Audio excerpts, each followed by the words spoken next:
nicer, especially Cindy and the voluntary group who make this event happen. Actually, Cindy and the groups are very keen to help students, especially in the UPU applications. So she approached me, wanted to help students on the exam also, especially this paper which is coming for the SEM 3. So we immediately have a click lah. So I agree because I also would like to share what I know so that we can help the students. And also I would like to thanks to all the audience, all my friends, the teachers, the students who spend their times here to support us. And then hopefully all of us can benefit from this session. And then we do hope that our friends, teachers, please correct me if I make any mistakes or say anything wrong. Don't worry, just correct me on the spot. I'm still learning. I'm still learning. Okay, so the purpose of this sharing is the fairness, about the fairness. If you want to join a competition or a game, play a game, or sit for an examination, definitely the very first thing we need to know is the rules of the competitions or the game. What are the rule that we should comply or should follow, or else we will be punished if you violate the rule. Okay, so let's say we have two candidates. One is student A and another one is student B. Let's say both of them are good in maths, working very hard to prepare for the exam. But student A know the rules of the exam very well compared to the other one. Because of these differences, the outcome for both of them might be different. Since the candidates A know better the rules of the examination. So this is considered a very unfair situation to the candidates B, as many of us are facing this problem when we sit for the examination. So these are the issues that we try to help all of us, so that we know very well what are the rules. Actually, the rules sometimes there are some hidden rules. Even though they are general rule, or we say everybody commonly know about it, but still there are some rules that if you are not told, you are not aware of it, then if you violate it, you will be punished. That is the problems. Okay, throughout this session,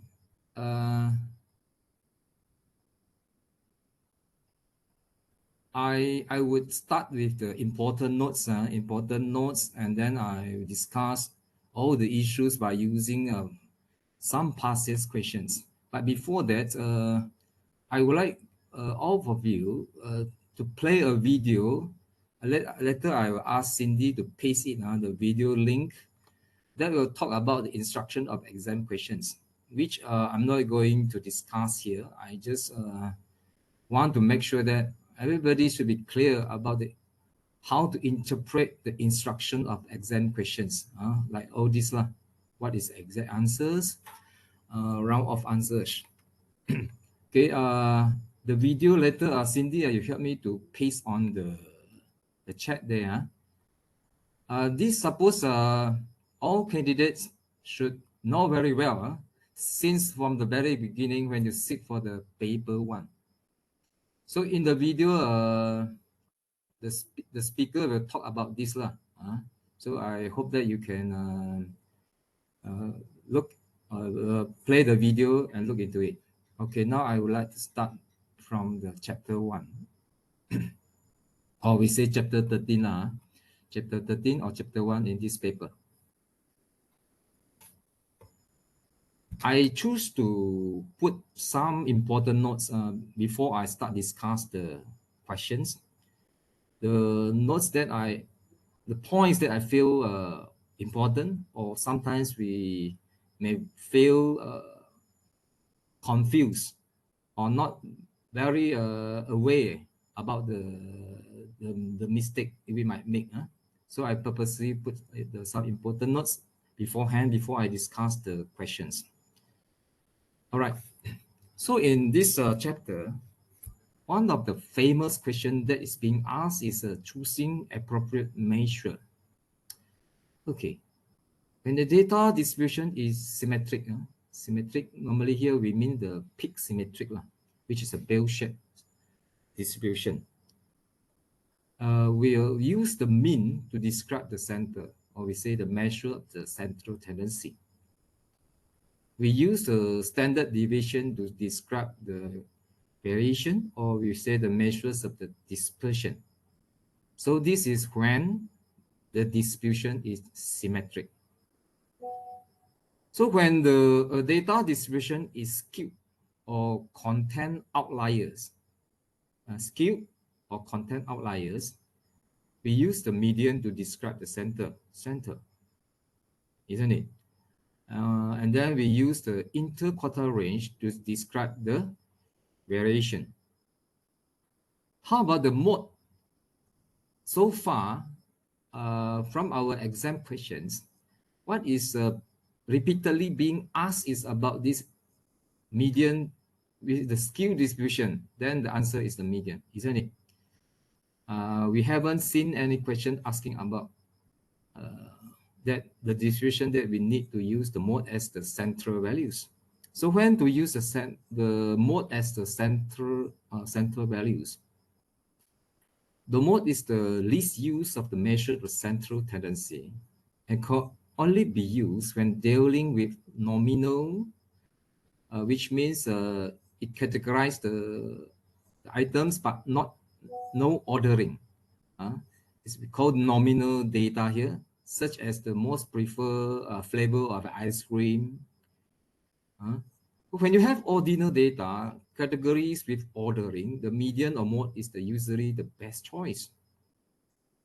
So when most of the data are same as the mode, this is another situation when most of the data are same as the best choice as the measure of central tendency. Okay, here I quote some examples of what is nominal data. Nominal data, as I said just now, it categories but no ordering. Like bird type is category, but it's not in the must follow that order. That's must O and then A B, isn't it? And then the gender, the race, the political party. Examples of ordinal data is educational level, satisfaction rating, choose sites. So for example, if you look at this one, student marks. Okay, we have a look. You see the student marks here, 30, 30, 30, 30, 30, 30, so many 30. And then so 36, 70, 77, until the last one is 83. So in this case, it's the case that which I means here. Most of the data are same as the mode. This values 30 exists quite frequently in the data. So definitely for this set of data, the best central values will be the mode, because it has the highest frequency. All right. Another one is okay. Forget about this this line. Forget about it. Okay. Box and whisker plot. Box and whisker plot basically is a graphic presentation of data to show. Okay, here are the 5 things that this box and whisker plot serve. Okay, with only 5 values, which is the smallest values, Q1, Q2, Q3, and the largest values. Okay, with these 5 values, this graphic presentation is able to show first the spread of a distribution by refer to the maximum or the minimum and the minimum values. Okay, and the spread within the middle 50%, which is the third quartile and the first quartile. Secondly, it gives the description about the measure the central tendency, which is represented by the median, isn't it? Third, its shape enable us to identify the type of distribution, or we say the skewness here, whether it is normal or skewed to the right or skewed to the left. It also enables us to identify outliers. When any values that lays outside the fences are all considered as outliers. And then box and whisker plot can be used to compare two sets of data. Okay, so these are the usage of the box and whisker plot. All right. Now I would like to start with this question 2020. Okay, number 1. The distribution of daily water intake in liters for 180 students of a college is as follows. So this is a table. Okay, and then construct a histogram for the distribution of water intake and comment on the skewness of the distribution. So here means histogram also can be used to identify the type of distribution, isn't it? And that's why they ask us to comment on the skewness of the distribution. Just like just now, the box and whisker plot also can be used. Actually, the stem plot also can be used to identify the type of distribution. Okay, B, state an appropriate measure of central tendency of the distribution of the water intake and calculate the measurement. All right. To construct histogram, we have to aware of all these important criteria when you want to construct it. Okay. Firstly, you must able to recognize the data given is continuous or discrete. So if you look at the data here, you should be able to recognize as discrete or continuous.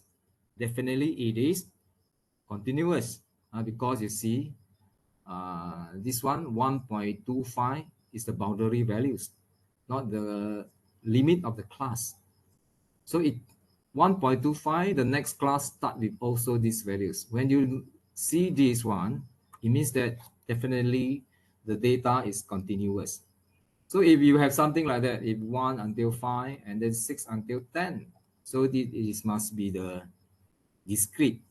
So when continuous, so the values itself here 1.25 is the upper limit, upper boundary, upper boundary. 0.95 is the lower boundary, which can be directly used to construct the histogram, marking at the horizontal axis. So we can directly make use of these values, mark on it. For example, the first class here, the lower boundary values is 0.95. The upper boundary is 1.25. But if it is discrete data, this 1 and 5 itself is not boundary values. So you have to look for it. This is the limit of the class only. So here, instead of 5, you must get 5.5 as the upper boundary. Okay, if in case it is discrete. And make sure there's no gaps. If got gaps among the bars, it means that you are not construct histogram. You are constructing a bar chart. So when you use the boundary values, automatically by itself, all the rectangle here will be close to each other without any gaps. Sorry. The horizontal axis, as I said, we mark with the boundary values. Actually, we can mark with the midpoint of the class, also can.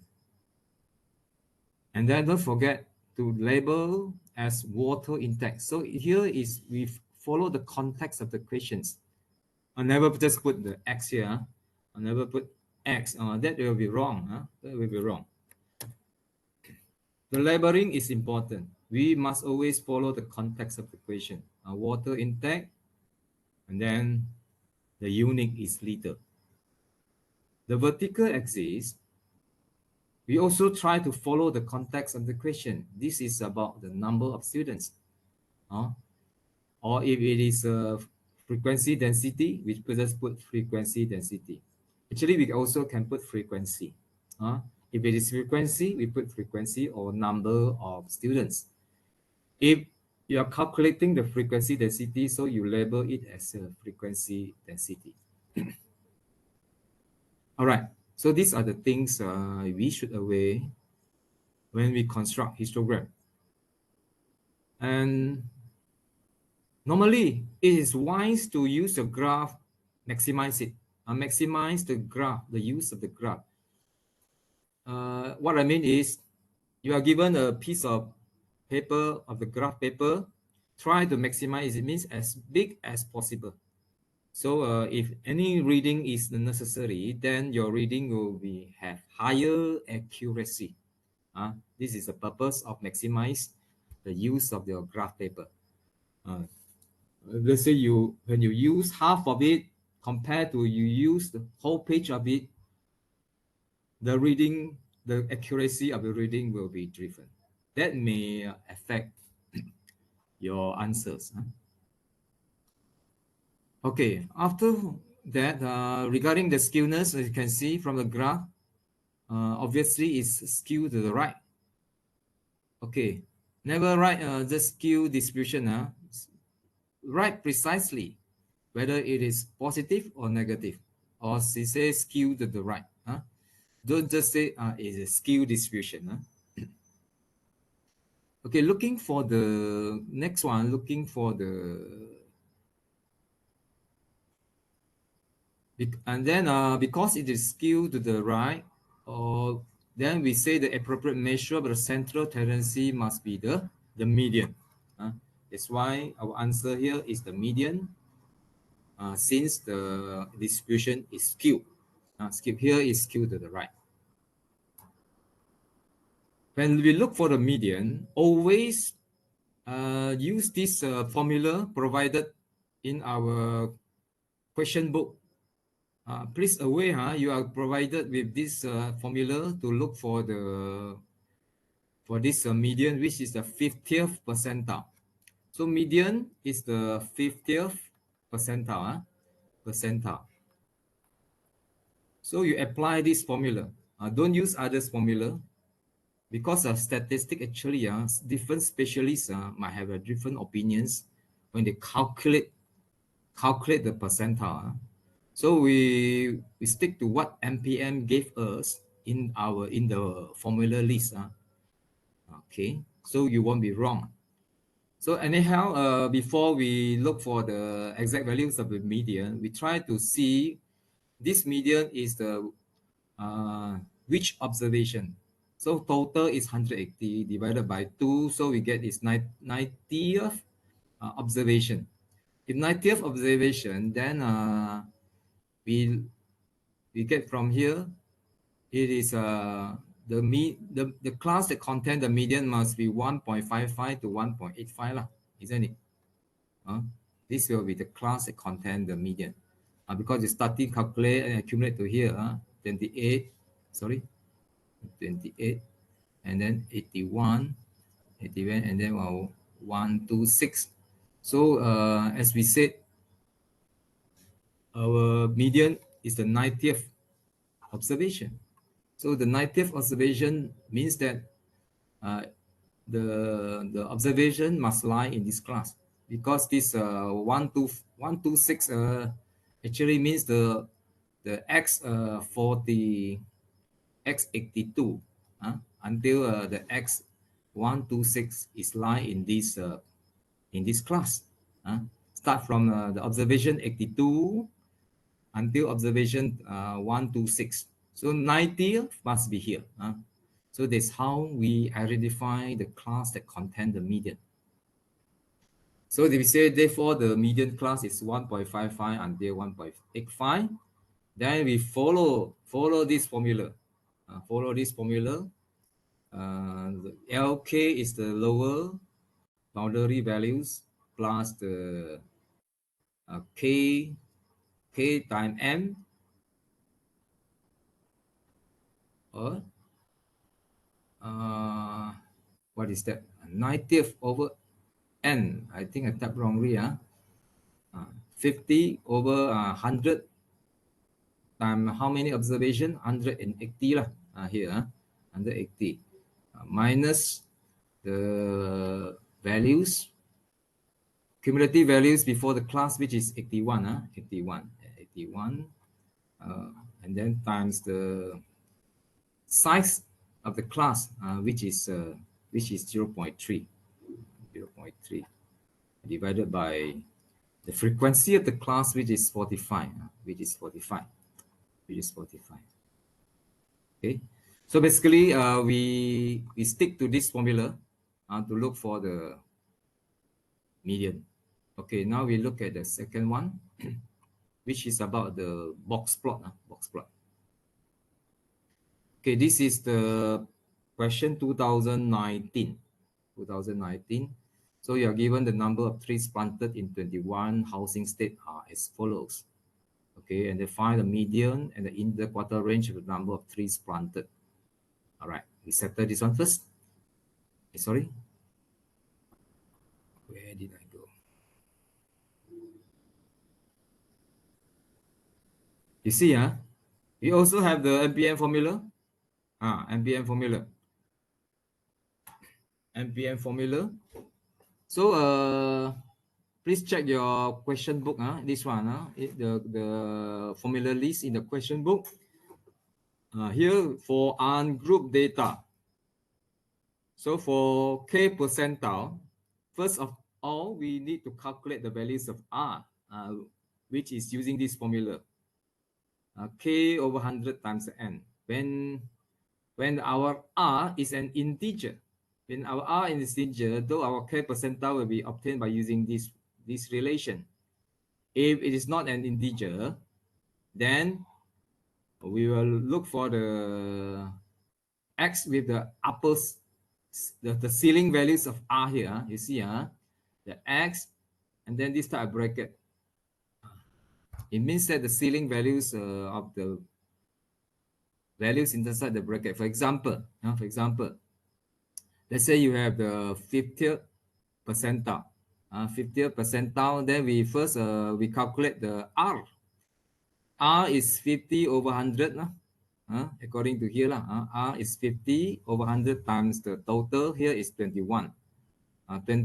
Total for this question, I think for this question is 21. Then we get 10.5.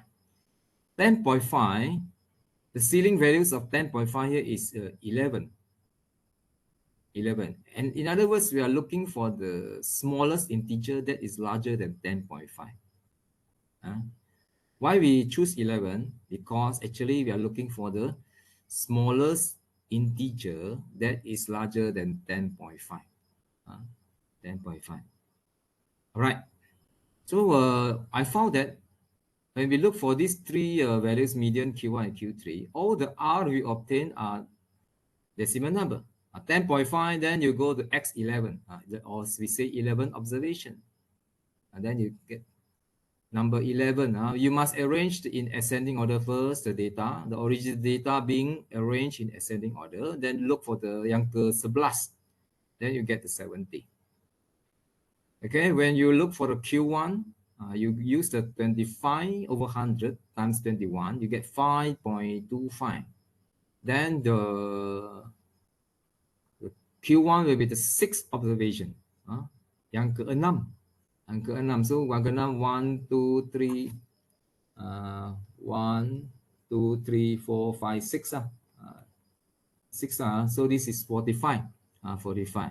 So as the third quarter, you're also using the formula provided in the formula list. So there are many methods actually, but we stick to this MPM formula. Never use others formula, or else your values will be different from the marking scheme. All right. Okay. Then here we calculate the interquartile range, which is the Q3 minus Q1. All right. Next, B, determine the outlier, if any. So before we calculate the outlier, we must look for the fences values. So the lower fence is 45 minus 1.5 times the Q3 minus Q1. Okay, here we get negative 9. The upper fence is 81, which is a Q3 plus the 1.5 times Q3 minus Q1. So we get 135. So we see lah. Is there any values in the data that is outside the fences? So we found that 137 and the 140 is outside the fences. Okay, so these are the outlier. So here we say the 137 and 40 is not the element of this set, negative 9 to 135. So they are outliers. Make conclusion properly. Make conclusion properly. Must be clear, stating your outlier. So you see, the instructions say determine. Determine, don't just state. You must satisfy what the answer you gave. Your answer you gave is 137 and 140, but you need to justify your answer. This is what we mean lah. You justify. It is not in the range, not inside the range, or it's not inside the interval. So we must always be careful with the instruction. Determine and the state. We have to answer differently for different instruction. Next, draw on the graph paper provided a box and whisker plot to represent the data. Without saying on the graph paper, automatically when you see draw, it must using the graph. This question is considered very kind. It reminds you use graph paper. We have candidates, we have students who construct box and whisker plot just on the plain paper because it looks very simple, isn't it? So anyhow, when you see draw, it must be using the graph paper. All right. What are the things you have to need to show in our box and whisker plot? You see, the instruction is very simple, but there are things you have to be aware. Away. All right. First, use graph papers with appropriate scale. You must show the horizontal line and label it with the number of trees planted here. You see, labeling also important. Okay. Then indicate the 5 values correctly. The 5 values just now, the smallest values inside the fence, you must identify it, and the largest value inside the fence also have to identify, because 137 is already the outlier, or 140 is already the outlier. So you must look for the new largest values, which is inside the fence, inside the fence. All right. So you have to label your lower fence, label it, indicate it in your graph. So as the upper fence, we need to indicate it. So as the two outliers, also we need to indicate clearly in our graph. Just don't just give this to this box. This is not sufficient. Okay, so where this is how we deal with the question that involve the box and whisker plot. You see the question. The question by itself never say show, indicate the outlier, indicate the fences. Even though it's not stated here, but it should be understood that it need to be shown. If exists, what I mean is the outlier lah. If exists, sometimes no outlier at all. Sometimes not necessarily have outlier. Depend on the questions. Okay, so I move on to the another diagram, which is the stem and leaf diagram. Stem and leaf diagram. The time go very fast. All right, so 2021, this question, the time in minutes taken by 22 participants to complete a specific task in the competition are as follows. Okay, so we are given the raw data here. Construct a stem and leaf diagram for the data. Okay, so you must have the stem component and the leaf component. Be careful with the leaf. First of all, the stem first. If we put in this way, you see 60 and then 65. Then we have how many classes? You see 1, 2, 3, 4, 5, 6. So we have 6 stem, or we say we have 6 classes here. Okay. How about some of you using only 3 stem, because they might put like this 6, 7, and 8, isn't it? And then they put everything here. 60, 61, 62, 62, 64, 65, isn't it? 65. Then only have 3 classes. Okay. Remember, as we know, stem and leaf diagram also can be used to recognize the type of distribution. It also can be used to identify the type of distribution, whether it is skewed or not. So if you only have 3 classes, I don't think you are able to see the skewness if happen, isn't it? All right. So for the number of classes actually got many opinion here I just put in brief Make sure you have at least 5 classes and above. But all these are depend on the class, the number of the data you have But in general, we should have at least 5 and above of classes that enable us to see the skewness if happen, isn't it? You by only refer to 3 classes, how can you identify the type of distribution? All right. Another things you have to aware is the leaf. Leaves to be properly arranged in columns. You see this column, first column, this second column, third column. Even though without a proper line, you have to arrange in a properly. These are the things that they don't want. They say you put your like this. These are the things they don't want. You will be penalized because the leaves is not being arranged in the proper columns. Secondly, it must be in the ascending order. And then no comma. Yeah, we see there are some reference or internet, they might put in this way. So I advise you don't put it. Don't put any comma. Just arrange in the proper columns one by one. The column 1, column 2, and the rest should be very clear. Should be very clear. Then the key.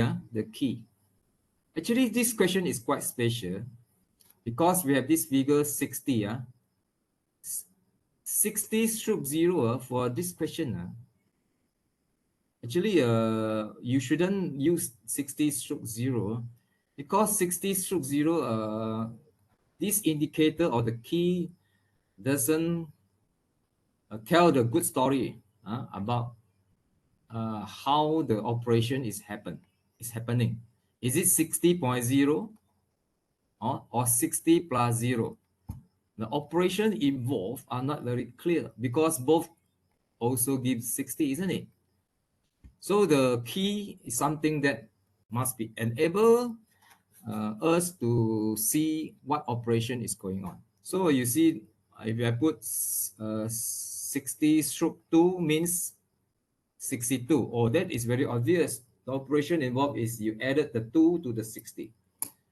Huh? Okay, so these are the simple things. Even though simple, you have to be aware also. All right, next one, determine the mode, median, and mean of the data. So the mode, you look for the observation with the highest frequency, which is the 75. Happened 3 times now. Okay, so for the median, just like I said, use the percentile for the ungrouped data. All right, this is very special. Some argue that stem and leaf diagram, is it uh, group data? Group data. Group data. Yes, it's a group data. But when we calculate this percentile, we use ungrouped data formula. Understand what I mean? So this formula is using the ungrouped data formula, even though this diagram, this graphic representation is a group. This is a group. This is my opinion. Maybe others teacher can share later about your views on this one.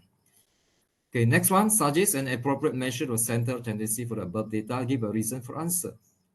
So you should able to read it as a skew to the right, positively skewed distribution.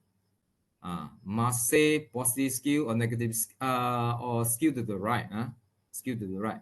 Don't just simply say it's a skew distribution. Just according to the question. And this context is positively skewed. That's why we use the median. All right. If any question, you can, because I'm focused on the presentation, I have no times to look at the message. Or anything important, Cindy, you please inform me. Okay. Or you want to go through the questions now? There are a few. There are a few There in are the chat. few. All right. There are few questions. You, Or we look at the question first, whether we can solve it immediately. Okay. The first question is from Lao Huizi. If not enough space, can we use the graph paper horizontally? Oh, yes, sure. You have only one piece of paper. It's depend on you how you make use of it. The principle is the maximize the use of the space. That's all. Whether you want to put it horizontally or vertically. Another one? Okay, second question is from Tiu Mian Rou. So when we calculate Q1 and Q3, we must use the formula. I think she's asking, do we need to use a formula? So till kana, you must use the MPM formula. It's already provided, so we have to use. Yeah, form 5 method are different from the what we use here. We learn. We learn in form 5, suddenly we are not going to use it. We use another method. So we have to stick to the just now the method that I mentioned. Yes, another one. Next. Okay, from Wu Chun Hyang. If question not mentioned about outlier, do we have to check on it? Yes, yes. You always have to look for the outlier if exists, even though it's not mentioned. That's why every time when you want to construct the box and whisker plot, you have to look for the lower fence and the upper fence to identify is there any outlier. Yes, next. Okay, from Wong Yongzi. When plotting a graph, can the graph or histogram start from the origin? histogram start from origin. You mean not necessarily you can need to start from the origin. You can put a zig there, a symbol like that to show that the starting values is not zero. Just like that. Sorry. Hopefully you Okay, can next see question the from Yong-shen. when wait I just Yeah. show here. So if you are not going to start with the zero, let's say you start from 100, isn't it? So it means that the starting values here is not the zero. Yeah, not necessarily we must start from zero. Okay, next. Cindy, next. The other one from Lee Yong-shen. Sir, can we split the stem as 66778 instead of 6060 70 70 80 80? Yeah, can, sure. Yeah. Okay. Okay, next one from Yang. For stem and leaf graph, instead of using, I think the Same, same same, person. same. All right. Okay, so I proceed. That's all. Yeah. Now, chapter 14. Important notes. Very popular question is these three: mutually exclusive and non-mutually exclusive, conditional events and independent events. These three are so popular. Happen and happen again. All right. Okay, we just have a look. What are the blind spot on the understanding on these few things? First, probability of a union. The full formula must be like this, isn't it? It must be considering PA plus PB minus A intercept B. Then, if A and B are mutually exclusive, this the A intercept B will be a zero or null set, So its probability will be zero. So this happen when this happen, then the union of A and B is just PA plus PB. What I mean is this will be the consideration first. Then we will look whether this happen. If this happen, then only our union A union B will be in this formula. Anyhow, we still have to consider minus A intercept B first. Next one, probabilities of the complementary events. Okay. Basic case is like this. So PA plus complement of A must be 1. Its probability must be 1. So next, if we look at this diagram, so the portion of the A intercept B, which is this one, which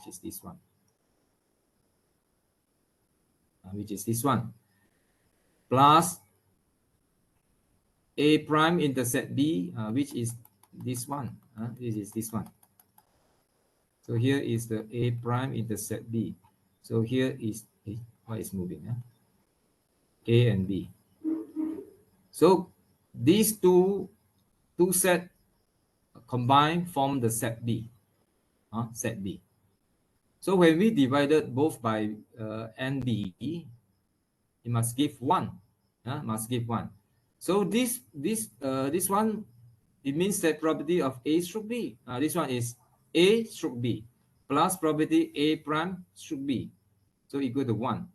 So this is another complementary case. A stroke B plus A prime stroke B, its probability must be 1.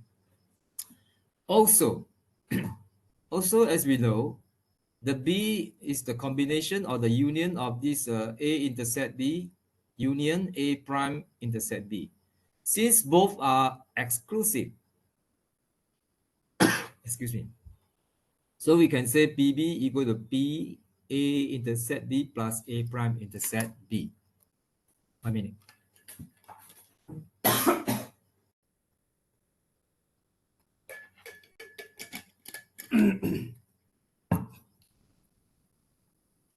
This one, I illustrate it in terms of the diagram.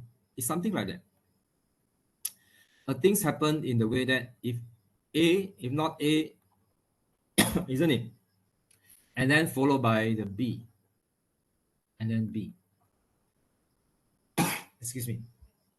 So from this diagram, you can see for the B to happen, it can either have A first or A prime first. So these are the consideration in which B is the event that happened next after A or A prime. Isn't it? All right.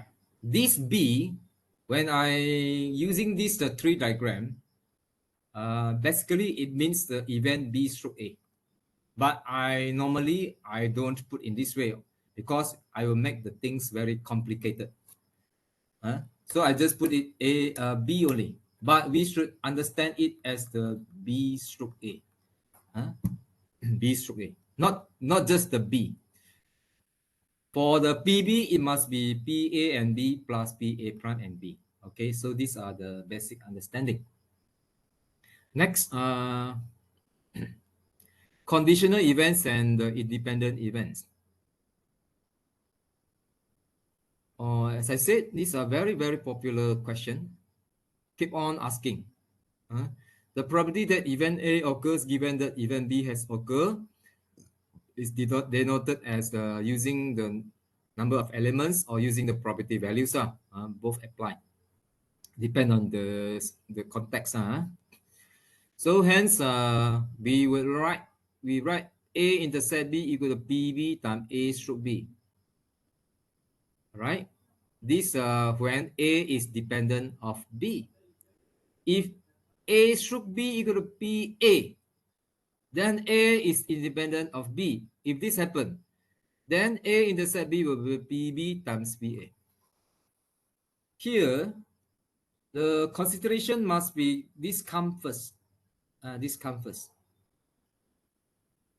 Okay, normally when I write like this, it does mean that B happen and then A happen with B already happened in the front. This means this sequence, the events happen in this sequence. So we only consider in this form when A is independent of B, right? So we will use this relation to show the independence of the two events. Later we will see. Okay, look at this question 2015. A box contains 3 blue balls, 4 red balls, and 5 green balls. 6 balls are taken out at random from the box without replacement. Calculate the probability that at least one ball is green. All right, so you have the blue got 3, red got 4, the green got 5, so total is 12. When you see the question at least, immediately you should make use of this complement of at least one. So you use 1 minus none to deal with the question at least one. At least one. So what will be 1 minus none? 1 minus none. That's why our working, the easiest working will be if at least one, then you use 1 minus none. 1 minus nine. Okay. So this one, the favorable event. This is the total outcomes. This is our favorable events must be exactly what we want. We want here. So if none is green, so you look at these two, the blue and the green, they're all together 7. So from this 7, altogether 7, we choose how many? 6. That's why we say 7 choose 6. So how we figure out the 7C6? We just think in this way. This is what the event I want it to happen here. So no green. No green means that blue can and red can. So the total of them are 7. I take 6 from it. You just say 7 choose 6. That is your favorable outcome. The total outcome is just overall got 12. I just take 6. So 12 choose 6. From here, 1 minus this one, you get this one. Okay. So when it is NCR, you use MPR, you will be punished. it means that you are using the wrong method, even though sometimes it leads to the same values, but your method indicate you are using the wrong method, though you will be punished also. Next one, exactly 4 red balls given that at least one ball is green. This is conditional event in which we known that at least one given. Given means that you already know it. You already know it that at least one ball is green. All right. So we put it this way normally. Okay. So you define your M. Even exactly 4 are red. This is your M. No? Exactly 4 are. So this is your M. Okay. And then this is your N. Even at least one ball is green. Then you need this one, M intersect N. You have to figure out what are the outcomes that satisfy both this condition, both this event, which is exactly 4 are red and at least one ball is green. So the combination will be 4 red and 2 green, fulfill both, and then or 4 red and then at least one is green. So you have only just now already consider 2 green. 2 green. Now it's 1 green. Then must be together with another one is the blue. Only then that is the correct combination. Only these two, no others, isn't it? For this intersect M intersect N. All right. So by doing so, when we write this one, we should normally, not every time, we will get a mark here. Normally, with your M and N is being defined properly. Or you can just write the wording like this. Also can. You can write the wording like this. Sometimes it will help you to get a mark. Not every time, yes. Depend on the allocation of the marks for the questions. Okay. This part is also considered a method. So it deserves a mark also. If there are many marks there. So after that, you just proceed with the probability here. So for red means you go to the red and choose 4 because only got 4. You see how we this part always do what you want, exactly what you want. Just do it. Just do it. 4 red, 2 green. You see, 4 red. I mean that from this 4, I take 4. 4C4. And multiply, When I say and, multiply. Multiply. So and 2 green. Then 5C2. From the 5 green, you choose 2. Or, so I say all must come with plus, isn't it? Plus.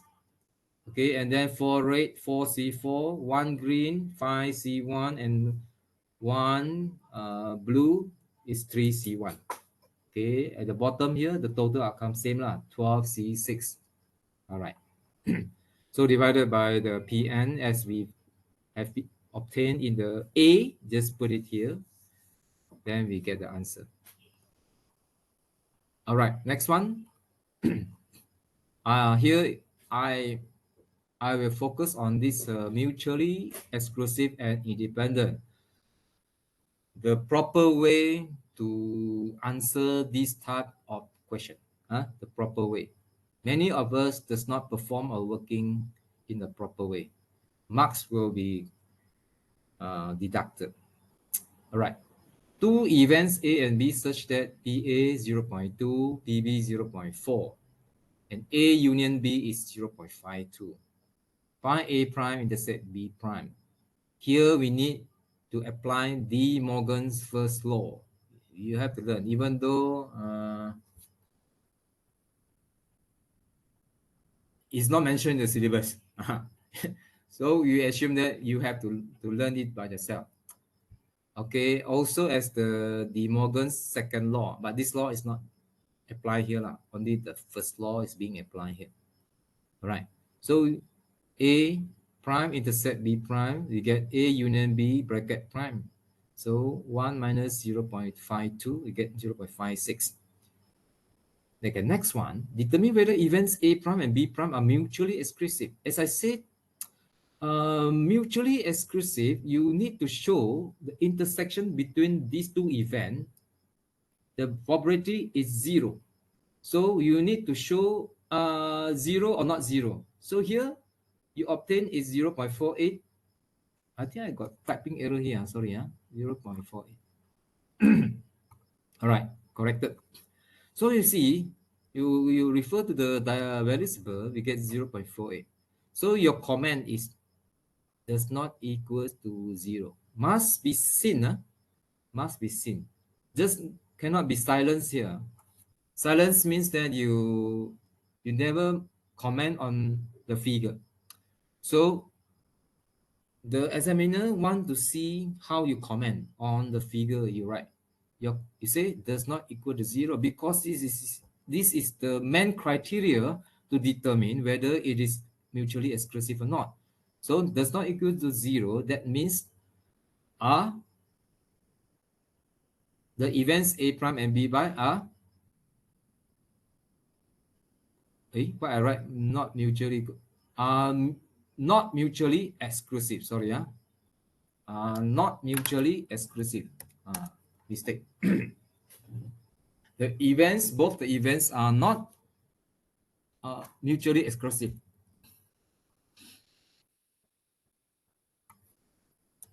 Okay, sorry, typing error. Conclusion must be made. So these are the steps you should show. All right, next one. We are going to show independent. Independent. So independent, you see, the first step you show when P A prime times P B prime. Okay, you get 0.48. You get 0.48.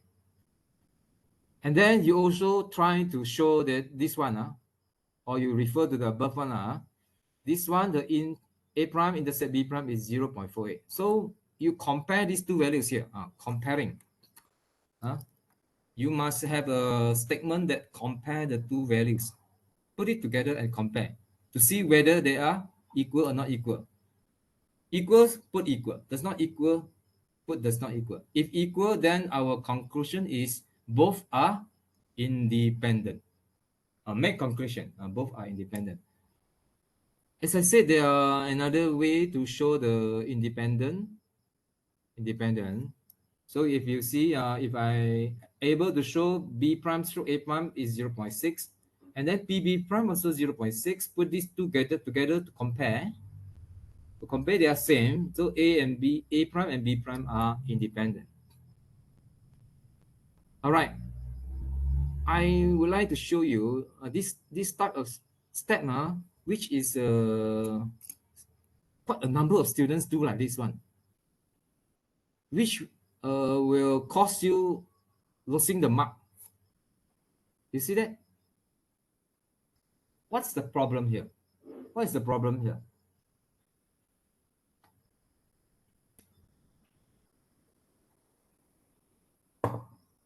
The problem is this candidate, it start with this one.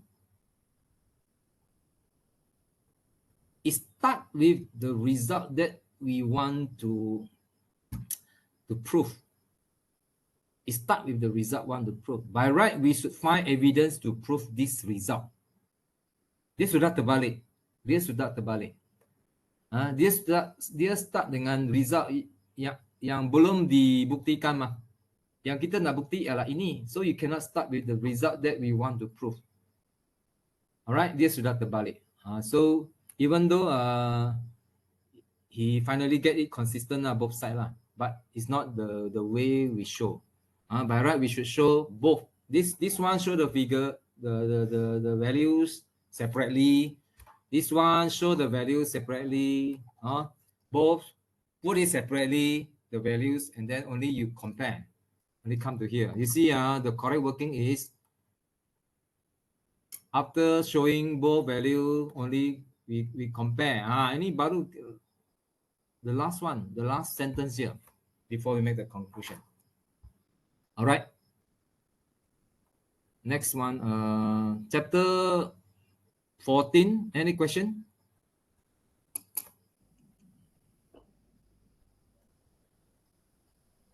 Mr. Chu, I think last time we missed out one question from Cheong Yu Ji All right. about chapter 13.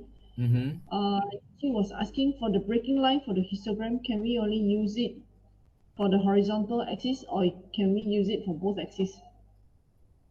The histogram. Yeah. Can you repeat? For the breaking line for a histogram, can we only use it for the horizontal axis or can we use it for both axes? As far as I know, only apply for the horizontal axis. Hmm. This is, Okay.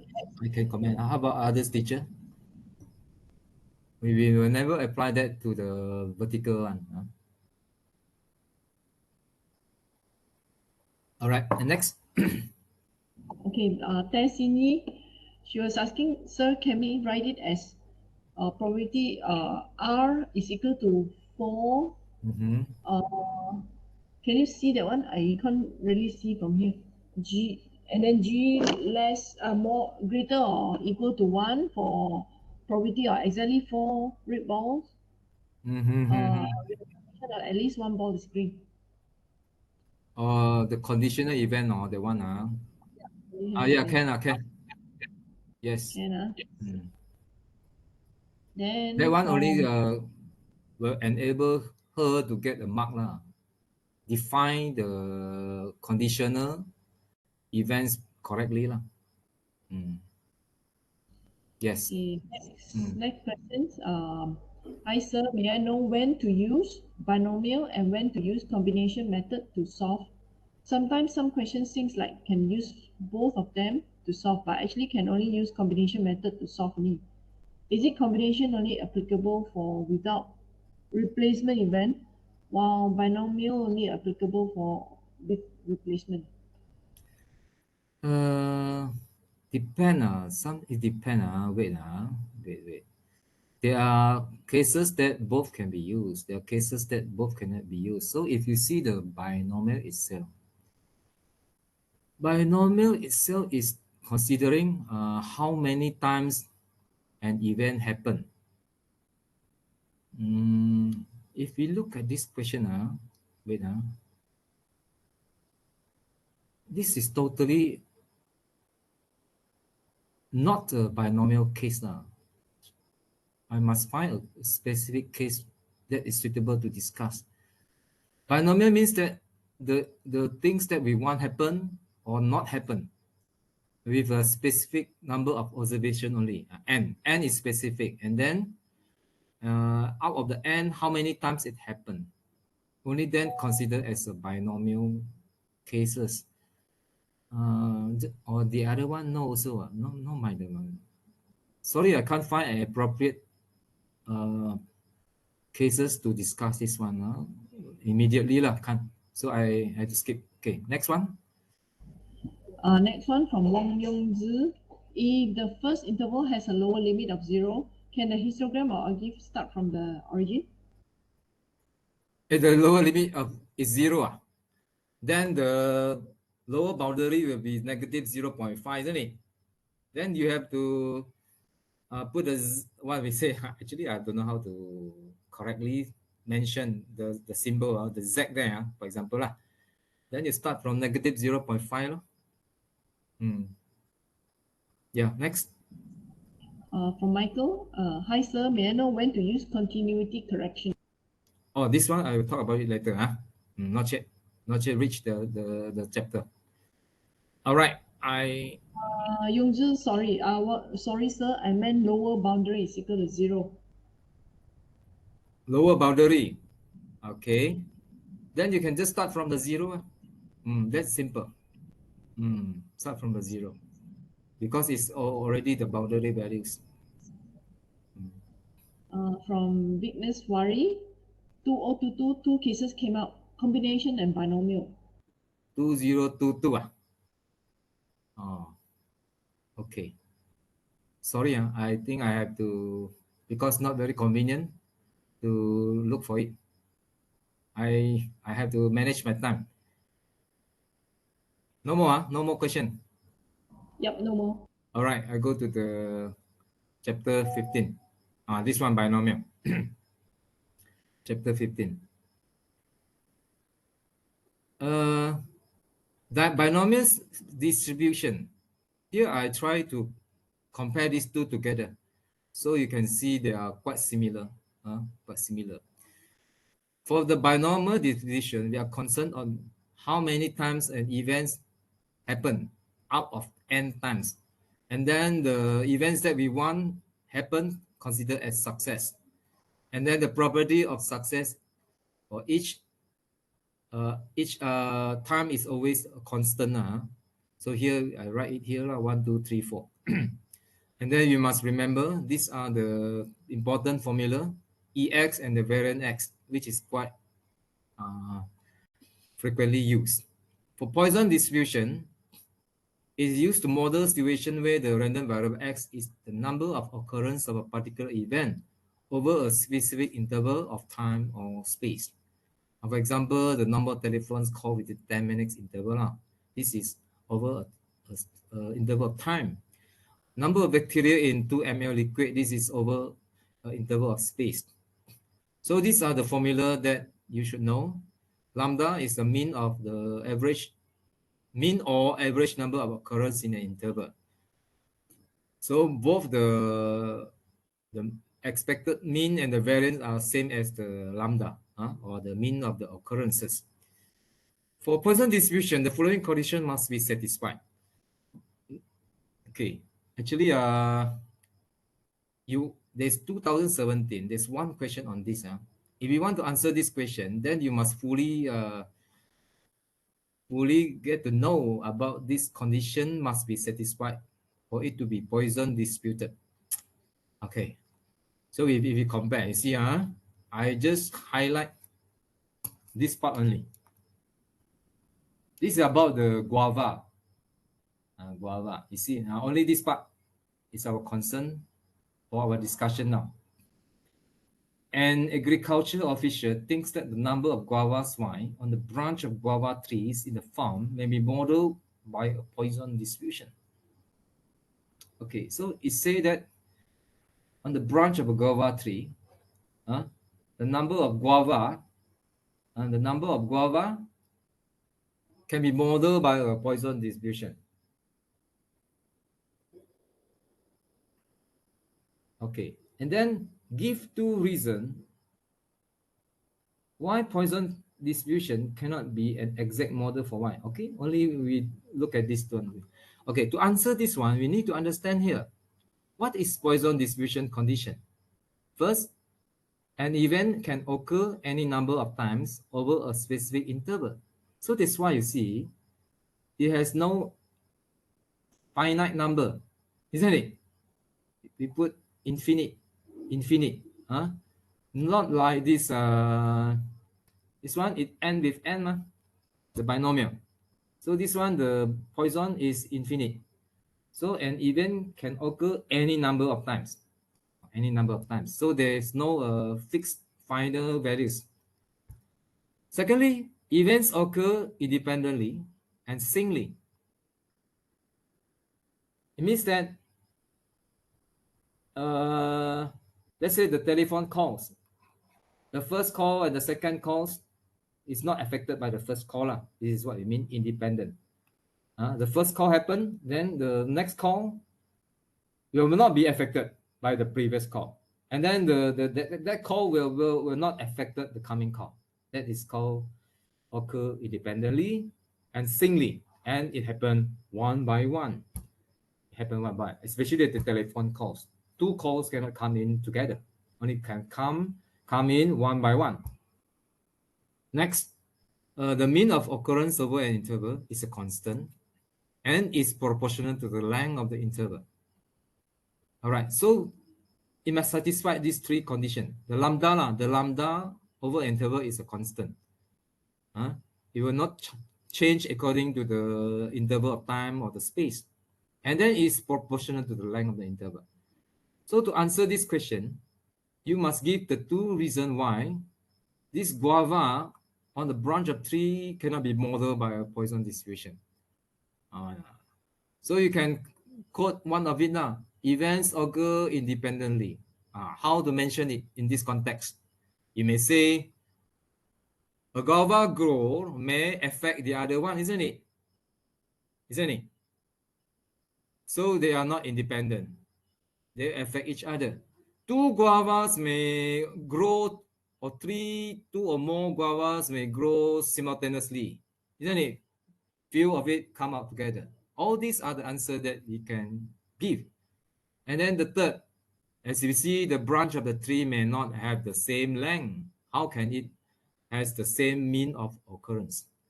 So by understanding the condition, then only we are able to give the good reason for why Poisson is not a exact suitable model for this one. All right. If we look at this question, 2014. Well, now 9:33. Uh,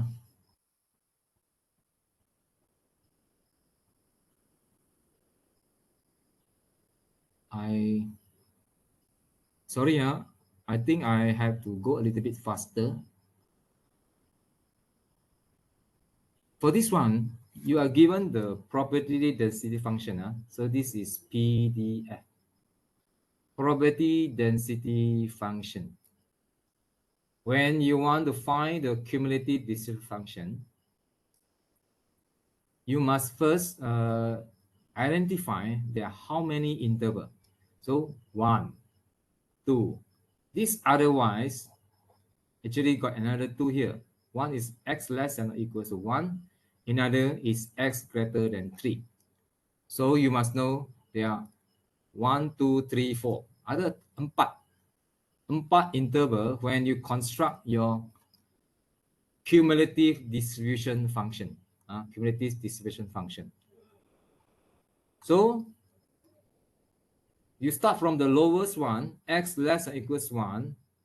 It must start from 0 because it's cumulative. And with 1, x greater than 3. So these two intervals come from this otherwise. So the other two you just follow. One from 1 until 2 inclusive 2. Okay, from 2 until 3 inclusive the 3. And then you here you integrate this function x squared x minus 1. X minus 1, the integration you get x squared over 2 minus x. The constant of the integration may not know immediately. You just put C1. So as the next piece, after integration, you get half x plus C2, another constant unknown. So we make use of the relation that f sub with 1 can be subbed into the first piece or the second piece, isn't it? So we put it together, sub into the second piece equal to the sub into the first piece, which gives 0.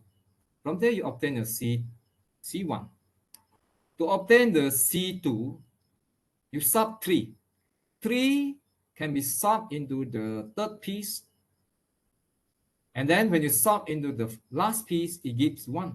So that's how you get this relation to obtain the C2. Okay, things to be aware is this one, I see. Wrong interval, a case that candidate with wrong interval. What happened? Why I say it's wrong? Why I say it's wrong? Compared to this one, the correct. I think you can see obviously. Compare these two. You see this one, the correct one, it must be continuous, the interval. This one is inclusive.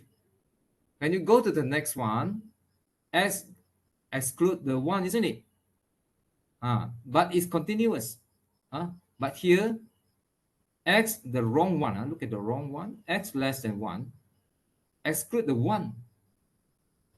And then come to the second piece, x greater than 1. 1 is also being excluded in the second piece.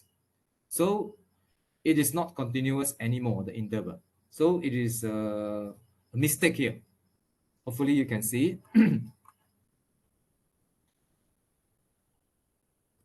try to put in the correct way lah. Some may say, sir, can we put like that? Can we put like that? Actually, you are not wrong. I'm not wrong. But mathematically, I don't encourage you to do so. Mathematically, it's not the proper way. All right. All right, I go to the, okay, and then the graph, and you sketch the graph of this cumulative frequency. This is linear, no problem. Linear, no problem. One is a horizontal, no problem. But this piece is a quadratic. Quadratic. So you know this is the maximum or minimum. This is the minimum parabola. Parabola. So it should be concave upward. Concave upward. So concavity must be shown clearly. Must be shown clearly. We don't accept like this. Like this. This one up. This one concave downward. So it must be also accurate here. Must be also accurate here. All right. I go to the next one. I skip this one. I go to the. I have to control my time. Sorry, because or else I may not able to cover more important things. I just want to mention this one. This one, very fast. We go through. It's true. Many of us do not perform well in question defined. Do not perform well. This is a weakness. Whether you are very excellent one or the weak one, even though you are excellent one, not perform well in the definition question. Define. So this one, if you identify it as a Poisson distribution, first you must define your variable. X must be defined. X is the number of serious accidents in a year. So for Poisson, the X is number of occurrences. Remember, X represents the number of occurrences. So here is the number of what? Number of serious happen in a year. And then you must put the interval. In how many? In a year. So this is for the X. A number of occurrence over an interval. In general. Number of occurrence over an interval. So for this specific case, you say number of what? Serious accident in a year. Okay, and then the parameter must be correct. X is Poisson distribution with mean 1. Wording can or notation also can. Both accepted. All right. Secondly, you see this question on A, and when it comes to, I may not able to go very detailed. I just want to highlight the important things here. When you come to number 2, B2, it is already another interval. The length is over 2 years. Over 2 years. Accident in 2 years. Try not to use the same variable now. We use the Y. Here we use the X. This in 1 year, in 2 years. Try not to use the same variable. If you are still using the X here, you have the risk of losing marks. You have the risk of losing marks. Another one is, which is more obvious, is it's already totally another distribution, which is already binomial. You cannot use whatever the variable that you have to use. Like here, you already being used, the X is being used, the Y is being used.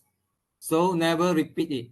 Use another one that you haven't been used. Here we use the W. Okay, so be aware of this one.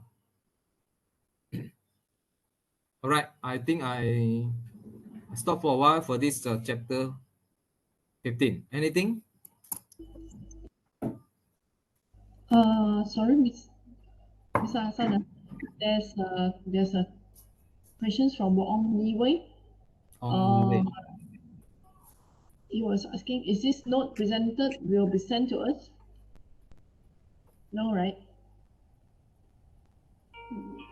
It's not presented, but Mr. will send to us. Oh, you want the notes? Okay, I can consider it. Okay, thank you. Yeah, yeah, yeah. And then the other one is from Dora. How should we plot the dot? How should we plot the dot? Plot the dot. Yeah. Wait, I can't get what you mean. Plot the dot. For what diagram? Plot the dot. Oh, it means how to mark the point. Like 3.5.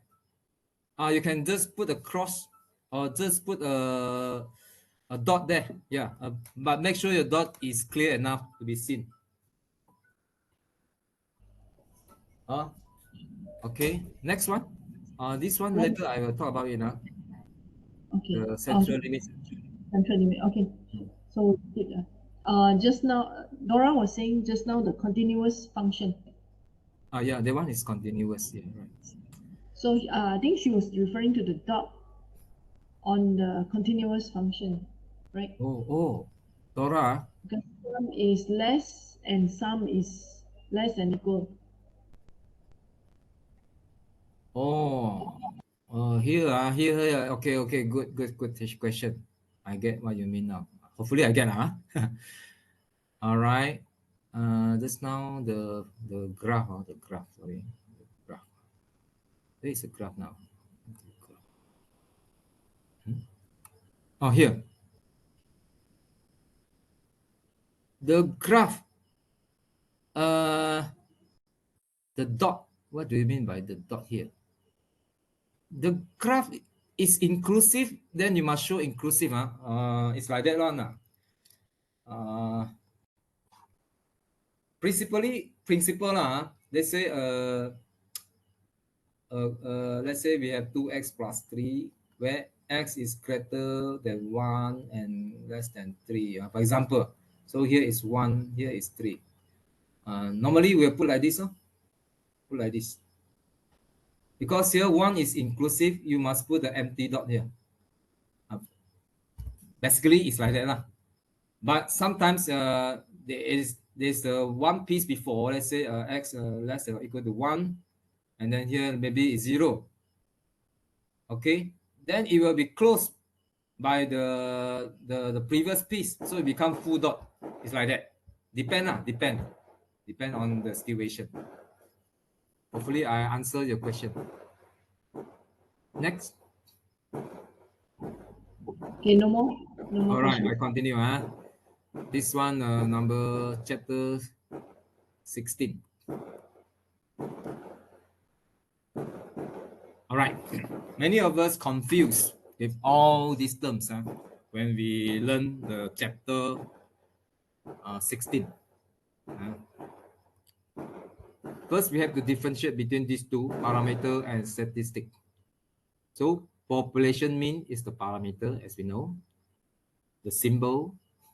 Sample mean is the statistic. I think I typed wrongly. This should be the bar X. Sorry.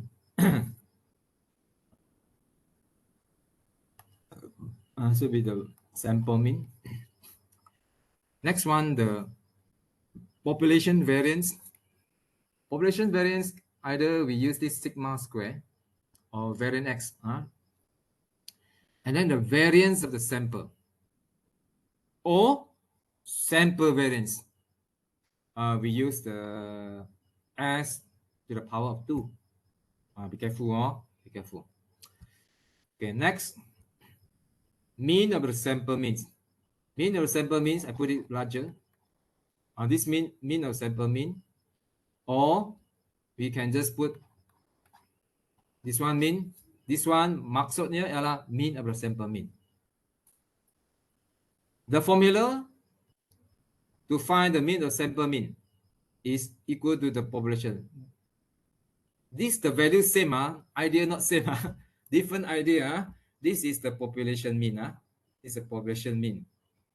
But when we look for the mean of the sample mean, it is equal to the population mean. The values are the same, but different idea.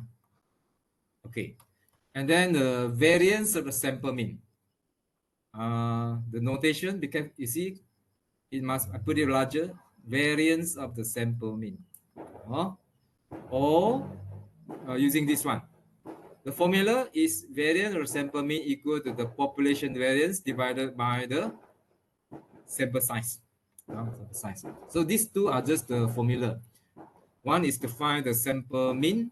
The other one is to find the variance of the sample mean. This one is to find the mean of the sample mean. Sorry, the first one, mean of the sample mean. All right. When it comes to unbiased estimate of the population variance, there are three versions. There are three versions. Okay, I straight away come to here because I may not enough time to go detail. I want you to focus here only. There are three versions to apply the formula to look for this unbiased estimate of the population variance. So if you have the sample variance, this is sample variance, sample variance, sample variance. As you refer to the above, you have available this figure, you use this formula. If you are given this one, normally you are given this one, then you apply this formula. Or you have this summation of x squared, you have the summation of x, then you apply this formula. So this three formula is applied according to the values given in the question to calculate the unbiased estimate of the population variance. And then the unbiased estimate of the population mean must be this one. And then another one I didn't write it out is unbiased estimate of the population proportion, PH. PH is equal to the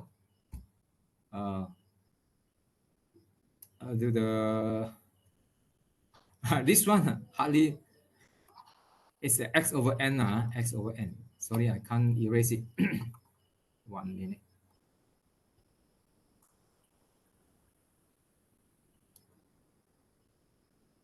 It's x over n.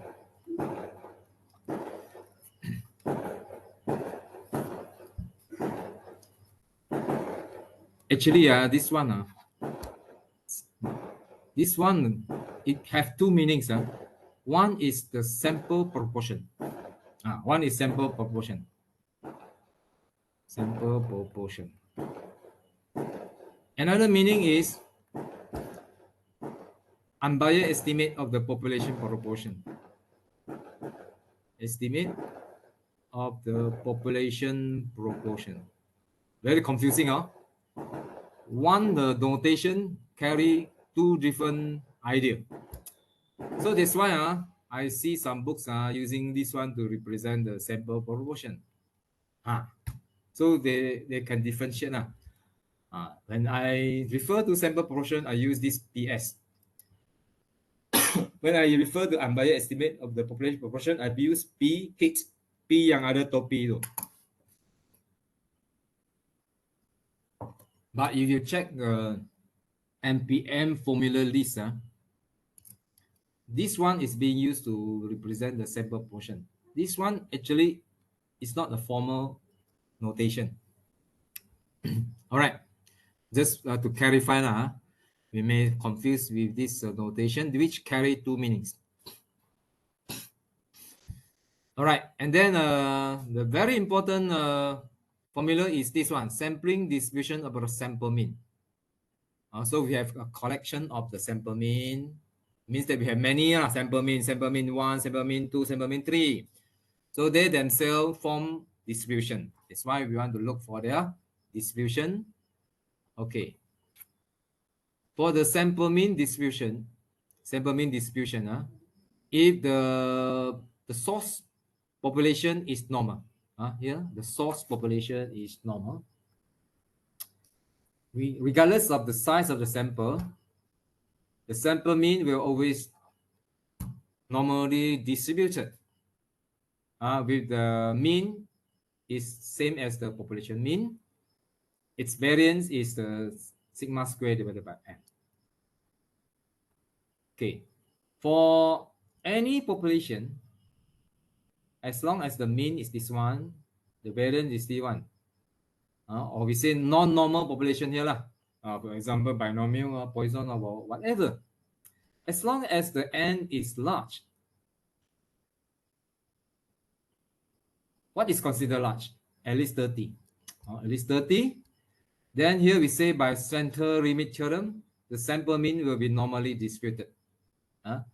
As the mean follow this one, as the variance follow this population variance divided by n, approximately. Okay, so this one you can half out lah.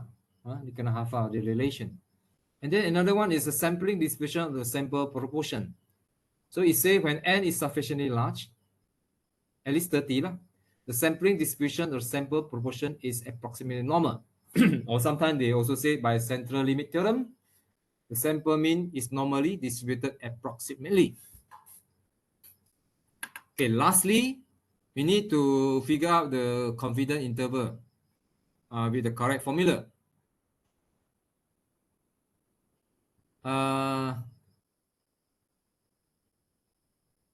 You see, the formula is actually very simple. This is the main formula. Sample statistic plus minus the margin of error. Or sometimes we call it sampling error. The margin of error is given by this one for the sample mean. This is the margin of error or the sampling error. And then for the sample, for the population proportion, this is the margin of error. Different. When we want to look for confidence interval for the population proportion, everything must be the sample values. You see, all got topi. Ada nampak topi tak? Topi. Ini P pun ada topi. Ini Q pun ada topi. Jangan pakai ini ya. Jangan pakai di sini. Tak boleh ya. Cannot use here. Cannot use here. Look, there are difference. Here no head. Tak ada topi. Yang ini ada topi. So for the confidence interval for the population proportion, all the values applied here are from the sample proportion. The P hit. From the P hit. All right. Important relation here. All right, here. Given now we have a confidence interval in which from the A to B. So the sample mean must be A plus B divided by 2. Just now I said the sampling error or the margin of error must be the difference between population parameter and the sample statistic used to estimate it. For example, the difference between a population mean and a sample mean is sampling error. It is sampling error denoted as this E. Is the modulus of this sample mean minus the population mean, which is the sampling, this one, the Z score times this standard error, times this standard error, or equals to the B minus A over 2. So as the sampling error for this one population what we say to estimate the population proportion, we use this formula.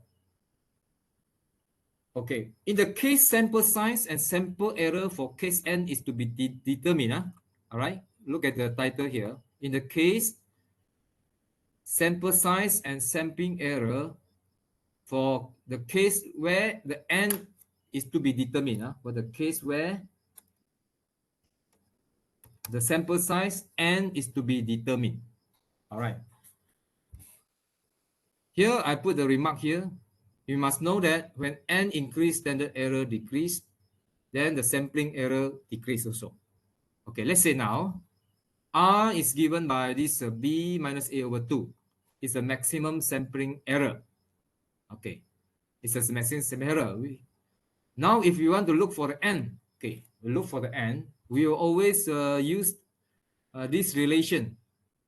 This relation, number 1 or number 2 for the population proportion. Okay, let's say if sampling error is within 0.3, now I'll ask you, which one is the showing correct relation? the keyword here is within.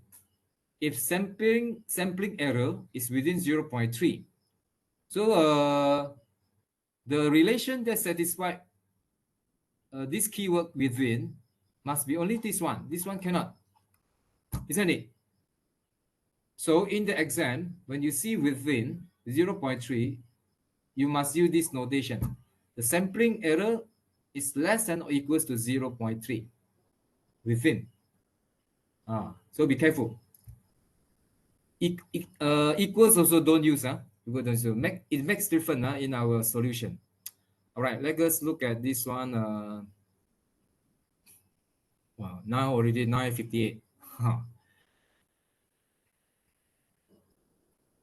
So how, Cindy?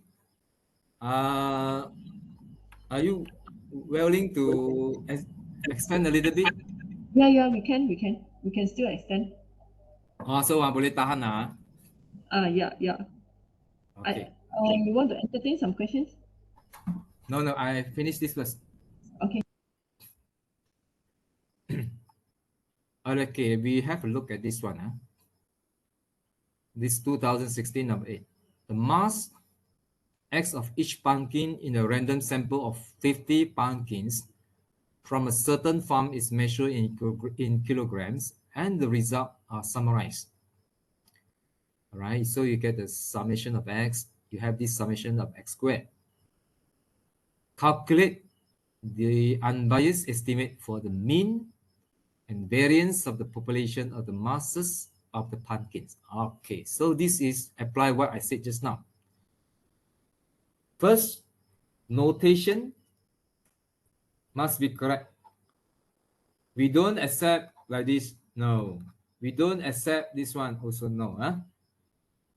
Or we accept the wording unbiased estimate can of the population mean. Unbiased estimate, or you use this notation.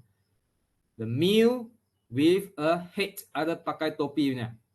Pakai topi punya. To denote you are calculating the unbiased estimate. So as the unbiased estimate of the population variance. Here, as I said, because we have the summation of X and summation of X squared available, so we apply this formula, which is the third case that I given it to you just now. So you just sub here. All right. So you obtain this unbiased estimate. Next, find the property that the mean mass. Okay, the mean mass. The mean mass. So you must immediately know must be this bar X, the mean mass. So if you want to find the probability, you need to find the sample mean distribution.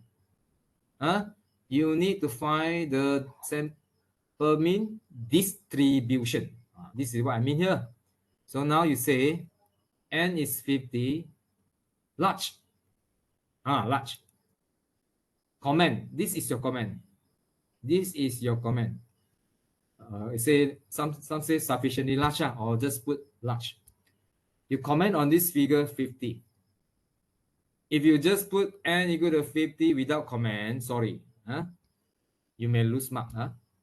Okay, and then by central limit theorem, the sample mean normally distributed approximately. Here, be careful. Here, still, you have to use this formula. Okay. This unbiased estimate of the population variance need to divide it by the sample size n. Clear? All right. Some okay. Another one is regarding this n equal to 50. Some say, can I just say like that? No. It doesn't also tell the correct story. What we want to tell is this 50 figure is sufficiently large, not because it is more than 30. This one, still you cannot secure the marks. This one, still cannot secure the marks. You should say large. Because the idea is comment on this figure 50 is sufficiently large. Only then we apply the central limit theorem, CLT here. All right, here you just change to z-score, standardize the values here. All right, another one things here is be careful now. Here, everybody pay attention here. Pay attention here. I know you have calculator. I know you have calculator. Many of us just press calculator and can get the answer. That will cause you a lot of penalized. You will be penalized. So what should we do? Okay, first of all, you work out just exactly you want to use the normal table given or provided. You should show the working exactly you want to use the normal table provided, not using the calculator. This is my advice. So for example, when come to the this step, you come to this step, or many say you press calculator, sure you get the answer. But sorry, this is not yet what the examiner want to see. Okay, because especially you see this one, okay, you can read from the table, z less than 0.9423, you can read. But this one, z less than negative 1 point, the table cannot read. But even though calculator can give you, still you must show how you can get to finally go to read the table. So you need this step. 1 minus z. So always memorize. Whenever you have all this one, just memorize. Memorize it as 1 z less than a lah. Hafal sajalah. Hafal. Kan? Ini kena hafal lah. If z is less than negative a or a, just hafal z less than a minus 1. Hafal. Okay. So, because I don't have time to explain why it become like this, so you hafal dulu. Kalau yang sudah faham, okay loh. Yang tak faham, you just hafal. Okay. Then only here, you read the table. Isn't it? So, we only are able to read the table when we reach this stage. Ini boleh baca. Atau di sini lah. Sudah boleh baca. Ini pun boleh baca. From the table. Alright, so in other words, put in short, your working must be the method that lead to the reading of the table values, not the calculator. You want to be safe, play safe, don't read from the calculator. Alright. Okay, next one. This one, confidence interval, I think you have no problem. I'm not going to evaluate further.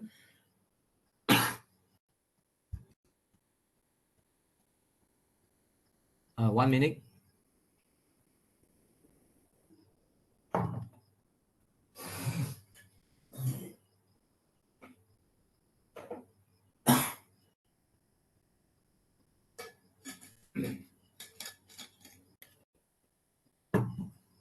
Actually, I cough a little bit.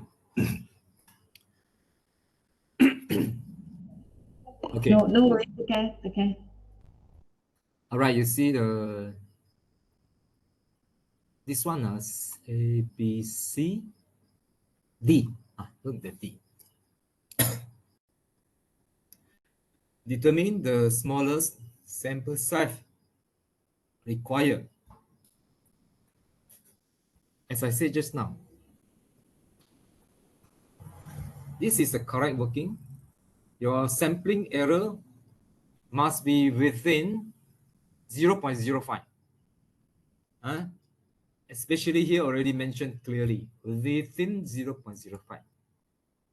So if you use other notation, that is in risk. That is in risk. So the inequality symbol must consistent with this keyword in the instruction within. Means 0.05 is inclusive. Okay. For those who are using the correct working, definitely when they choose the values of n, they will get the correct one. Because when you see the last the last at the last two steps here, n greater or equals to 138.45. So the smallest n must be 139. No problem for you to choose the correct figure, correct n. But for those who work in using the equal, you just compare 138.45. I found that many will say, oh, 138.45. Then round off must be 138. Then you get the wrong one, isn't it? You get the wrong one. All right, so hopefully you apply the correct inequality here. This one I have no time to go through.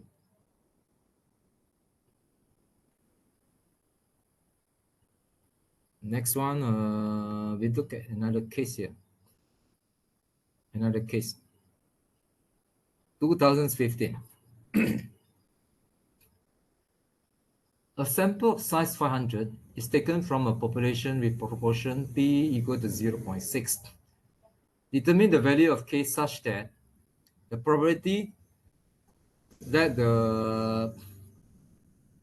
this one, the modulus of this is greater or equals k, with the value 0.025, where the pH is a sample proportion. Here, we need to determine the sample proportion distribution. We need to determine the sample proportion distribution. Here we say n is 500. Comment, as I said just now, sufficiently large or just large. Or you can say by limit theorem, by central limit theorem. So this is 0.6, follow the p.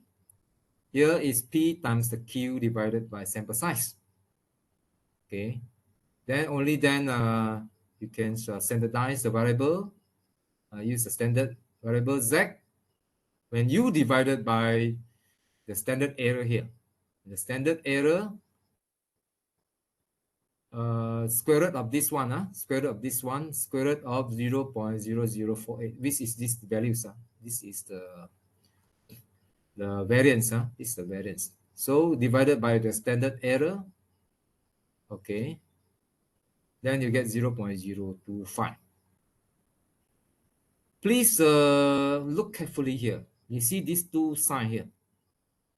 These two signs. Logically, when here inclusive of this one, the complement greater than or equal, when you put a less than, it shouldn't have inclusive already, isn't it? So you use less than, cannot use less than or equals if the MPM is very strict enough.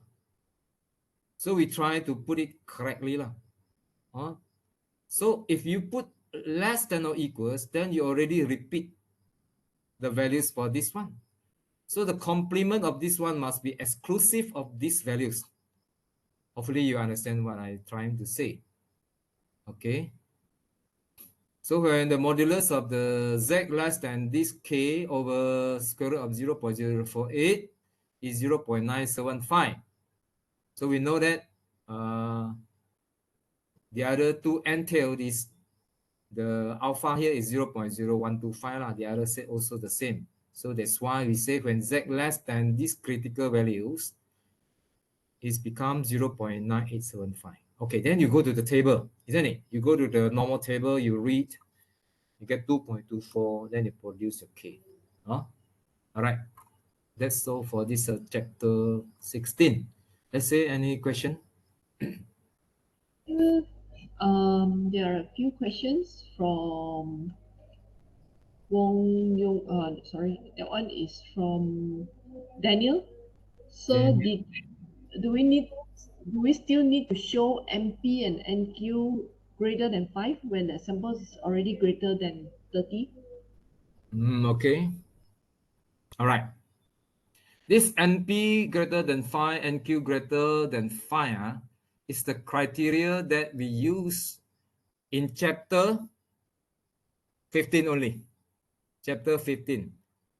All right, this one I will put it here. Okay, here.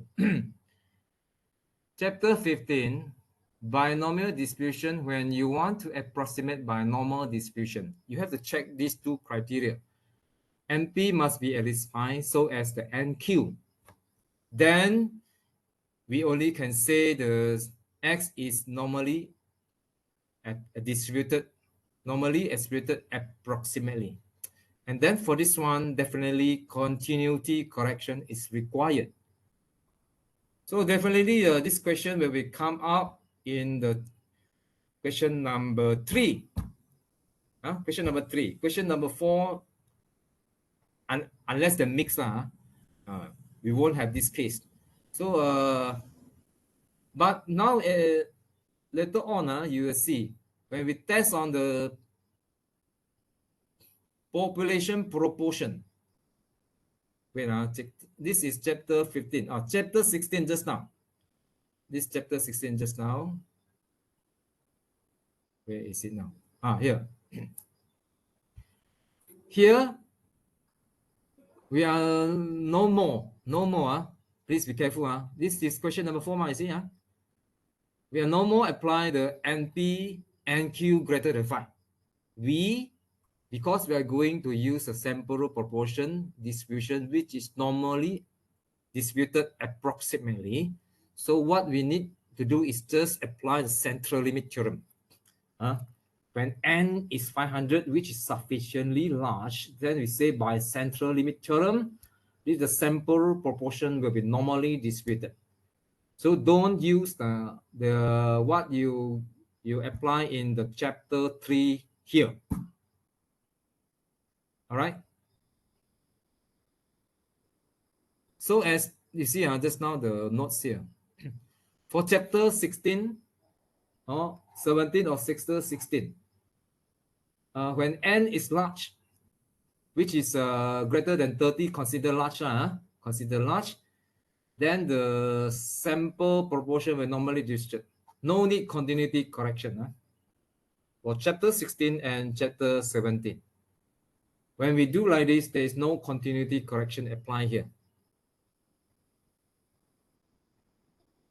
All right. I hope I answered the question. Next. From Michael, binomial approximate to normal need to do continuity. This one already answered, right? Yeah. Okay. Nicole, what is the value of Z exceeded from the table? What if the value of Z exceeded from the table? All put one. the table values, the last one is 0.9999 something, isn't it?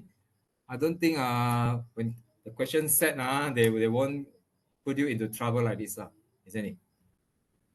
Then we suppose cannot be close to 1 in the question. It won't happen. It won't happen. Okay, next. From high, can I put plus minus sign instead of less than or equal within? For in which situation? In which situation? Oh, between A and B. Between A and B, you must exclusive the A and B.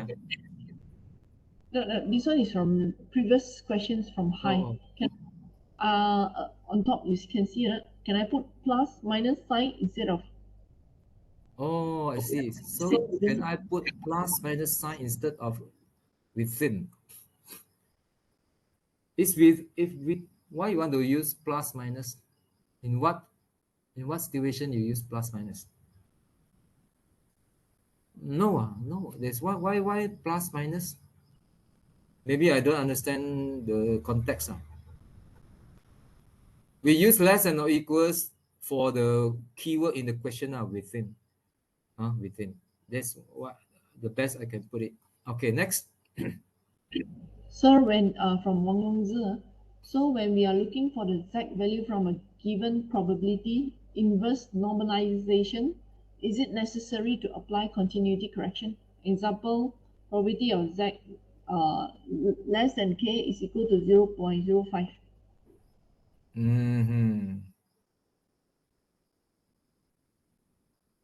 Okay. So the basically it's like that. Okay, let's say you recall the chapter 15. Chapter 15. The situation is binomially disputed. The situation, the x is binomially disputed. Then the question you say use the approximate distribution, isn't it? Use an approximation distribution. Okay, then definitely only one choice because we in our syllabus only one choice. Then we use normal, uh, approximate by normal. So the binomial approximate by normal. For this one, definitely we have to apply continuity correction. Mesti, mesti. But as I said just now, in chapter 16 and the chapter 17, there are no more continuity correction.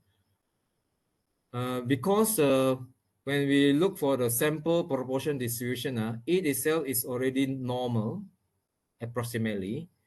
So when we calculate its probability or its z-score, there is no continuity correction anymore. Yeah, this will actually from the beginning until now, still many of us confused with this one. So hopefully by today, we make it very clear. You see, in chapter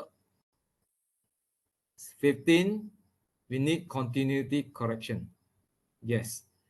Chapter 16, 17, when the the sample proportion is new normally distributed already, there is no continuity correction anymore. I think I have another case to quote later on. To quote for you later on. Uh, I think that's all. Next, ada lagi soalan? Got two more. Monju was asking, sir, if the question states between values A and B, is it A less than or equal to X less than or equal to B, or A less than X less than B? Between A and B must exclude the both. Exclude. No, don't inclusive. Okay, next. Sir, when approximating binomial distribution using normal distribution, should we state central limit theorem is applied, or NP greater or equal to 5, NP greater or equal to 5? I think should be NQ lah, and Mm, mm. N greater or equal to 30. Okay. So again, as I said, I think the same question here lah. When you dealing with the binomial approximate by normal, we use this criteria NP and NQ both greater than 5.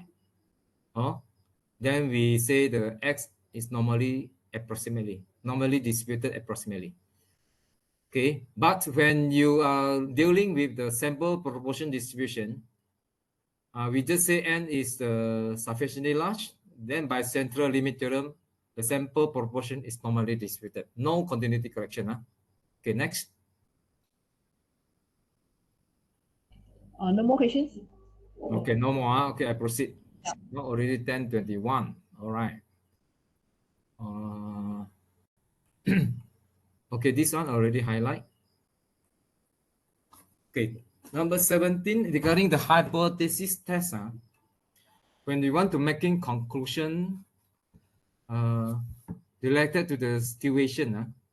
Okay, so I put it in the form that you can just memorize it.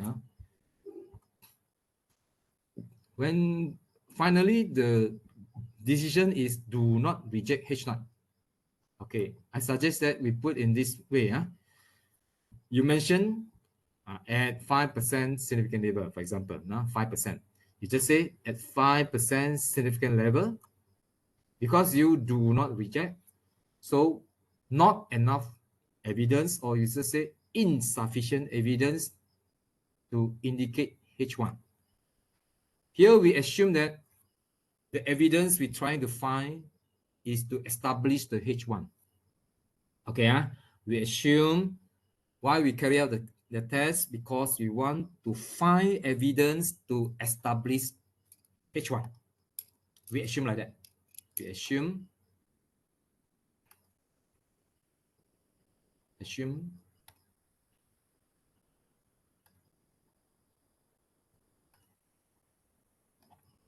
assuming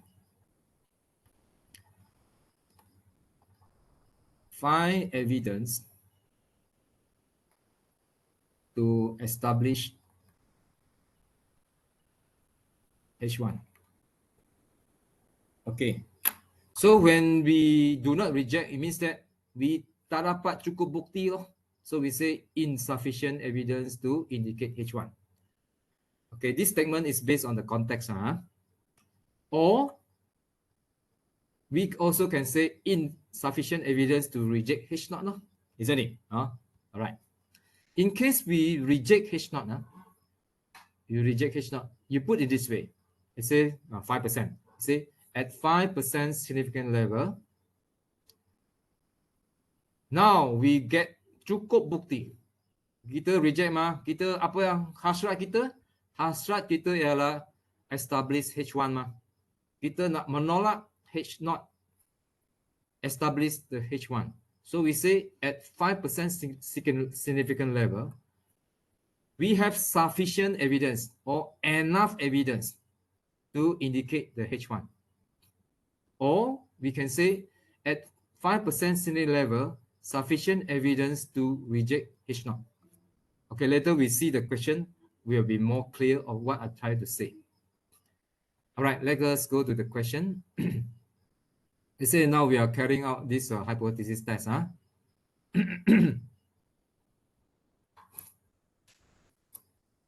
Okay, again, this one, the significant level and critical region, not many of candidates can answer well, even though they are good students, because we never put enough attention on the definition.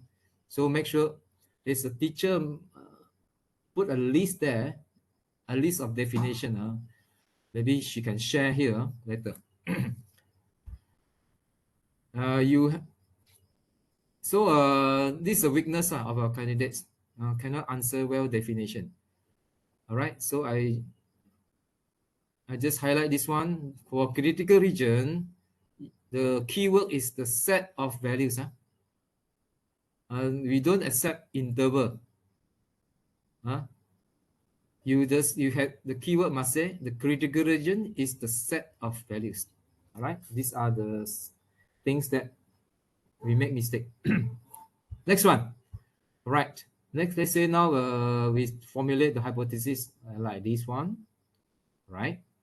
So when you analyze the question, you see a company packs sugars in packet label 1 kg.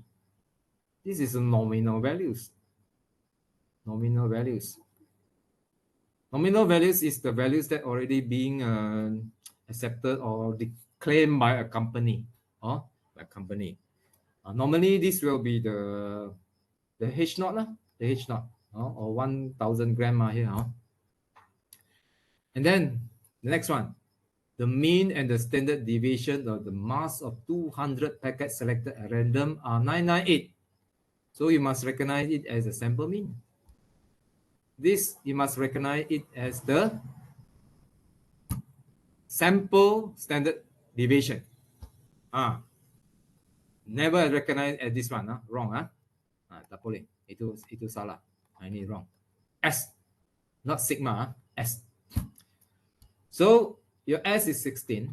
As I said, you can apply this formula directly as I've given you to just now to look for an unbiased estimate of the population variance. Okay, so when you say N is 200, consider large. So by central limit theorem, the sample mean is normally distributed approximately if H0 is true.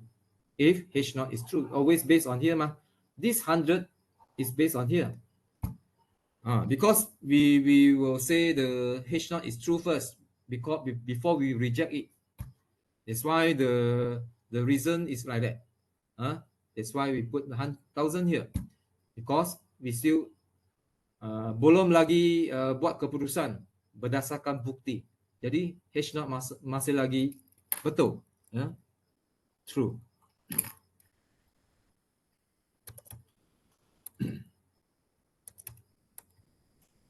All right, then we are setting our threshold, or we say the critical region or the critical values, alpha 0.05.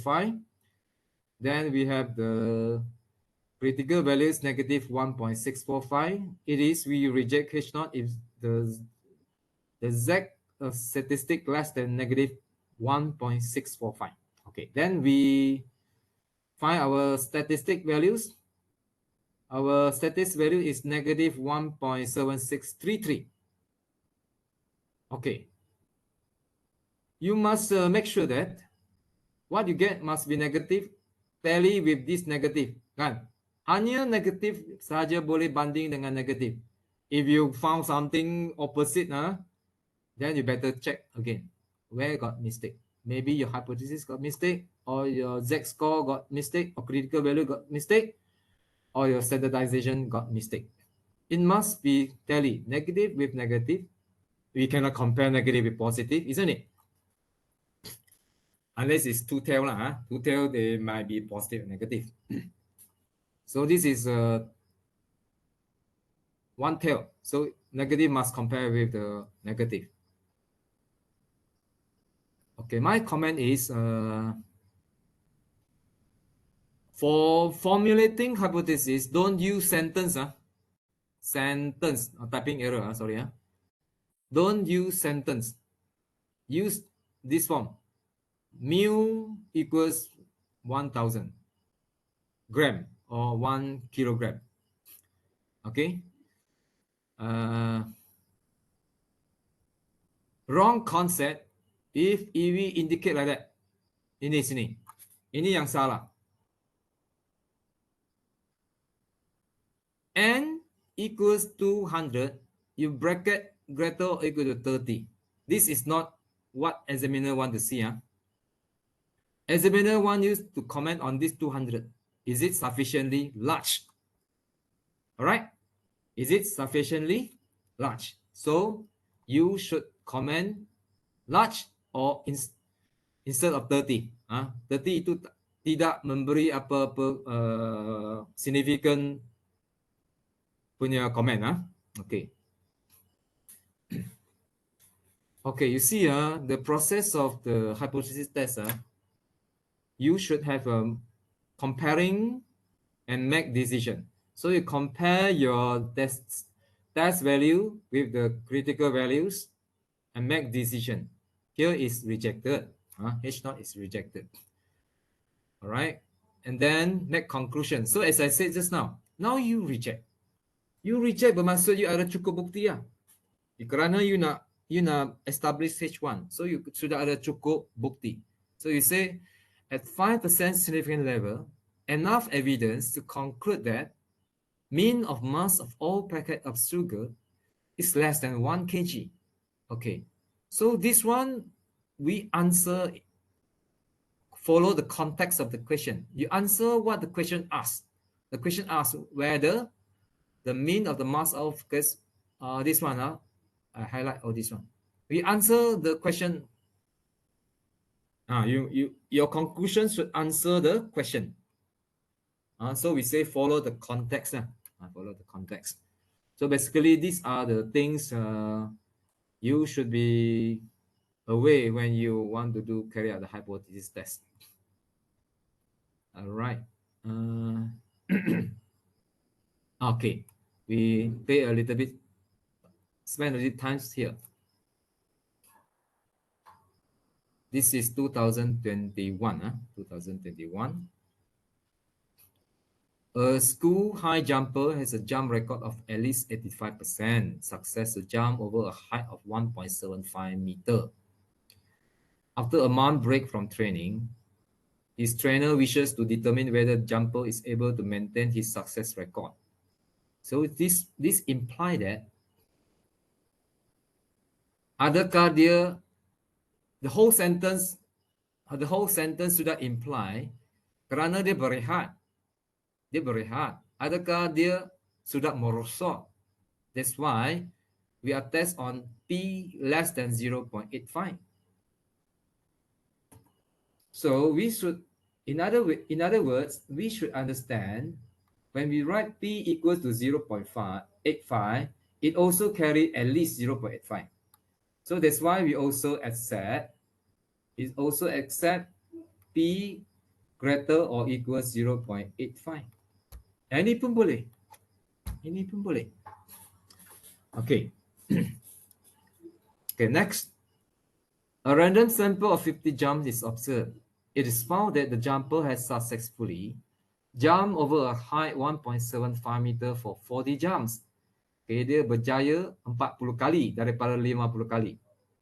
Then perform a test to determine whether his success record to jump over a height of 1.75 is maintained.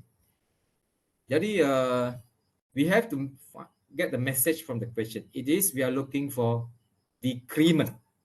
Decrement. Adakah dia sudah, prestasi dia sudah merosot? Decrement. So, we use less than here. Tak pernah ada berlaku di sini less than or equals. Tak boleh punya. Tak boleh punya. Dia hanya ada less than, greater than, or does not equal. Itu saja. Itu saja. Only 3 option. Okay. So, whoever put less than or equal, sorry. You're wrong already. Wrong already. Okay, next. We say that the x, which is the number of time is jump over the 1.75 is a binomially distributed. If h0 is true, so it must follow this one. H0 is true. So we say when n is 50, considered large, then the sample proportion will be normally distributed approximately. Okay. So as usual, determine your critical region, find your test values, compare your test value with the critical values, and then decision is not rejected. Not rejected. So we say at 5% level of significant level, not enough evidence, because not reject, so tak cukup. Not enough evidence to conclude that his success record to jump over a height of 1.75 meter is not maintained. Okay, hopefully you get it. All right. Alternative method you see, everybody. There is no continuity correction. For example, you see from here x less than 50, you change to sample proportion 40 over 50. Straight away, you standardize it. No CC. No CC at all. No CC. And then here is the method that you compare with the alpha. So this is the alpha. So this method can be used. All right, we look at another method here. This method is correct for me. For me, it's correct, but I'm not encourage you to do so lah. Even though for myself, it is very accurate. It's very accurate. Okay, because it stick to the original distribution. It stick to the original distribution. From here, it calculate the probability x less than 40 to get exactly 0.2089, which for me, it is a very accurate values to compare with the alpha. But as I said, I don't encourage. So why? You guess yourself lah. Okay. Next, any methods involve continuity correction will be losing marks. Losing marks. So as again, I stress, this chapter 17, 16, no continuity correction. Continuity correction. Okay, I think that's all for this chapter 17. Anything? Wow, already 10:37 now. Hopefully you can all boleh tahan lagi ya. We still have 473 participants online. Shall I read out the questions from Michael? Michael, I am reading. Okay. Michael. So why write z less than negative 1.645? Both okay. Both okay. Okay. It's not an issue anymore. Okay. Then if z calculated equal to the critical value, so critical values Theoretically reject lah, because critical values mean it's inside the rejection, still inside the rejection region. Theoretically we reject, but never happen, huh? Never happen. Okay, critical values mean the values that we reject. So we reject, yes. Next, sir, can I write it is not significant at 5% significant level? Not a very proper sentence. Try to avoid this one, because you repeat the significant twice. Don't, I don't encourage. Some, there's a gray area whether you want to punish or don't want to punish you. But I don't encourage. We try to use a proper sentence. Or I need to write, there is no sufficient evidence to reject statement of H not F1. Can. As long as we all have this keyword, how many percent significant level, whether you have sufficient or not sufficient evidence, or whether you reject or you conclude that H not, whatever lah, follow the context. Okay. So why is at least 85% equal to 0.85 and not, as I said, when actually the question is at least 0.85. So to be accurate is greater or equal 0.85. No, Zahira, actually you are right. You are right. Okay, but we still can use P equal to 0.85, but it also imply at least. At least. Okay, next, teacher, but the question saying whether it is okay if I put P not equal to 0.85. Okay, Wong, Wong, as I said, you should read the message of the question. It's looking for whether he are able to maintain. It means that we already assume that after the break, dia punya prestasi sudah turun. Jadi kita nak tahu bahawa dia boleh maintain. Maksudnya kita nak cari adakah dia tak dapat maintain. Okay, next one. So when we are calculating the rank of interval for confidence, can we straight away write 2z equal to the length, or must we? Oh, doesn't matter one, doesn't matter. So if we didn't mention the distribution, if the question not asking, do we need to mention the distribution of the step? If I forgot to mention, we'll deduct the mark. I'm not very sure you are referred to at which context. Sorry, can't answer you. Tahanja. So can I write example alpha 0.05 instead of at 5% significant level? Okay lah, okay. No problem. But we encourage you, as I said lah, try to write out this keyword, significant level or level of significance, instead of alpha. I don't encourage, actually. I don't encourage. Okay, next. When the PS, then do I need to do? Oh, no continuity correction anymore. Danny Ling, no continuity anymore.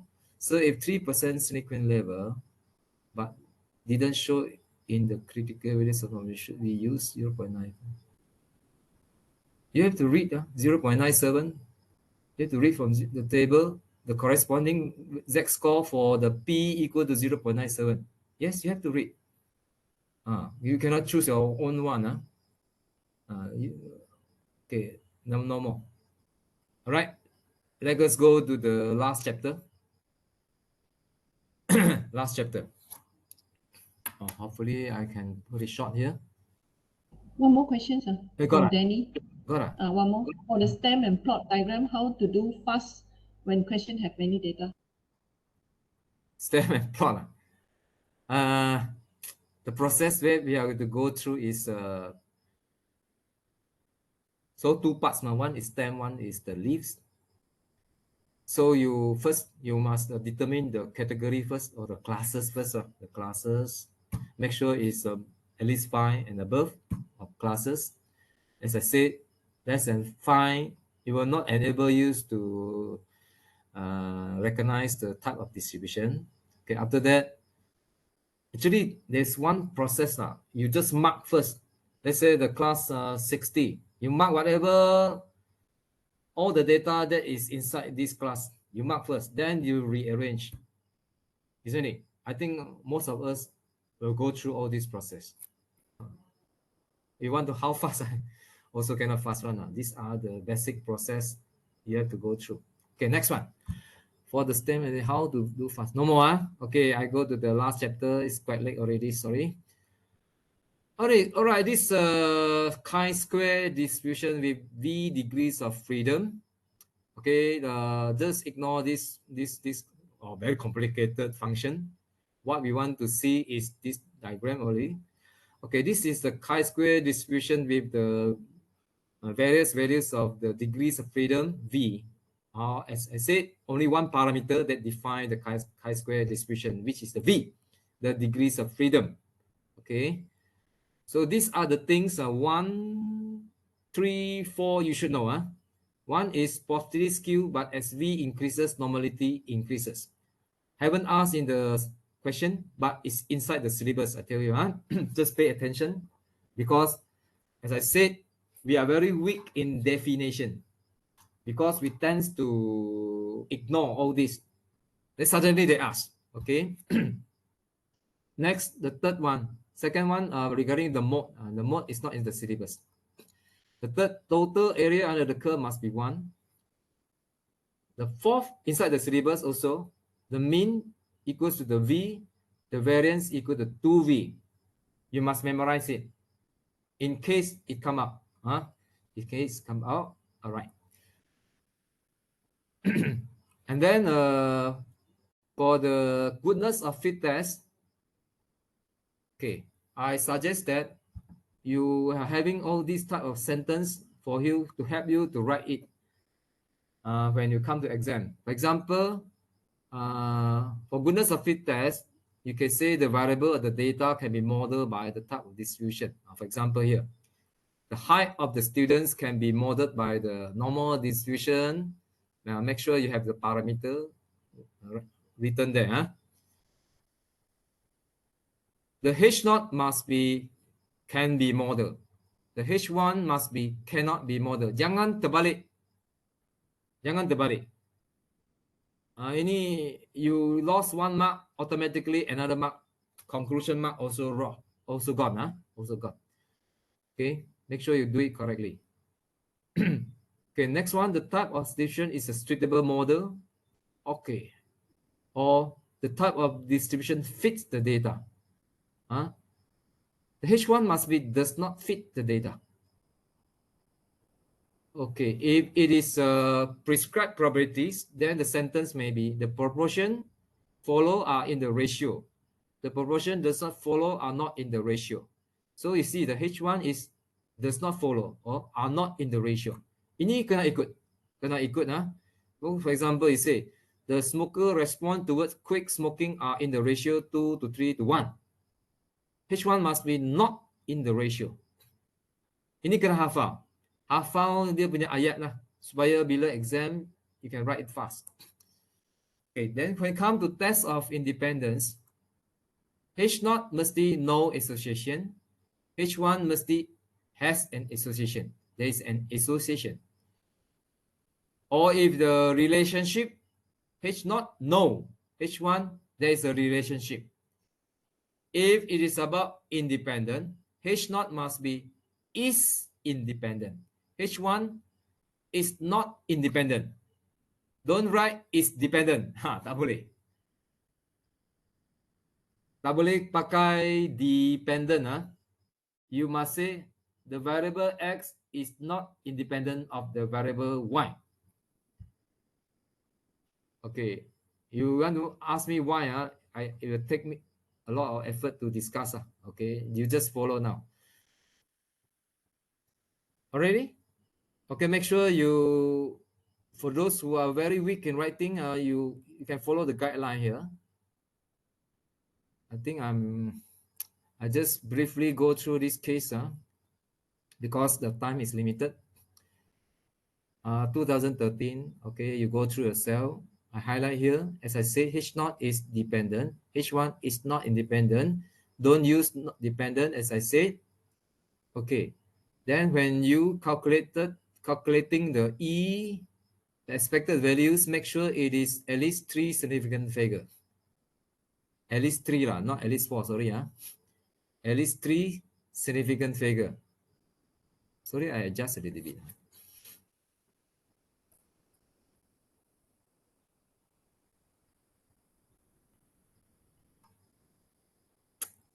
I at least 3.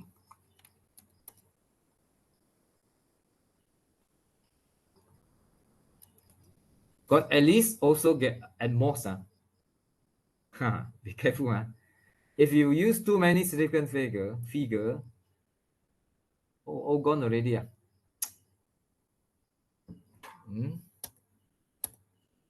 Ini sudah terpadam. Okay. So I just verbally say lah. E must be at least 3, at most 5. Okay. Don't use more than that, because when you use too many significant figures, your working is not efficient. You will be punished also. All right. And then another thing I want you to yeah, cannot use accepted instead of not rejected. H naught is not rejected, but don't say H naught is accepted. Tak mau, jangan pakai jangan pakai. I know maybe when you refer to some reference book, or they have the word here, accepted, H naught accepted, but we STPM, we don't use this term, accepted. We just use it's not rejected. Okay.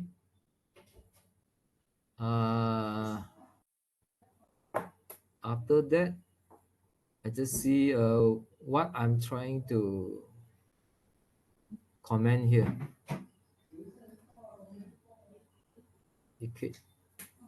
Okay lah, this is not very important because time is limited. All right, I stop here. I see any question first. There's one questions. Continue. You may look at Danny Ling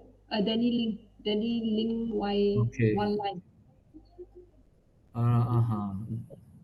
And for the box and whisker plot must have topic on the above box and whisker plot, right? Yeah, better you put lah. It's a very good practice. It's a very good practice. I think above, you scroll a bit. Is Above. Above. Yeah. About that. Scroll down. Which part? For me, it's also very hard to see. Yeah, the one. This is the one that you stopped on. Danny Ling. Danny Lo, right? Is it? Danny Ling. When PS minus N bracket P comma PQ. Yeah, this one. No need to do continuity correction. Okay, no. Then you continue with one. Soy Zian. And for the box and whisker plot must have topic. Better you put. It's a good practice lah. It's a good practice to put there. Yeah. Next one. Lim. One more from Soy Zian. Miss out. Sir, if 3% significant level is equal to 1 minus 0.03 is equal to 0.97, but the 0.97 didn't show in critical values for the normal distribution, should we use 0.95 or 0.975? Why? You stick to the 0.97 and look for the z-score. Why you want to switch to other values? You have to stick to the significant level given.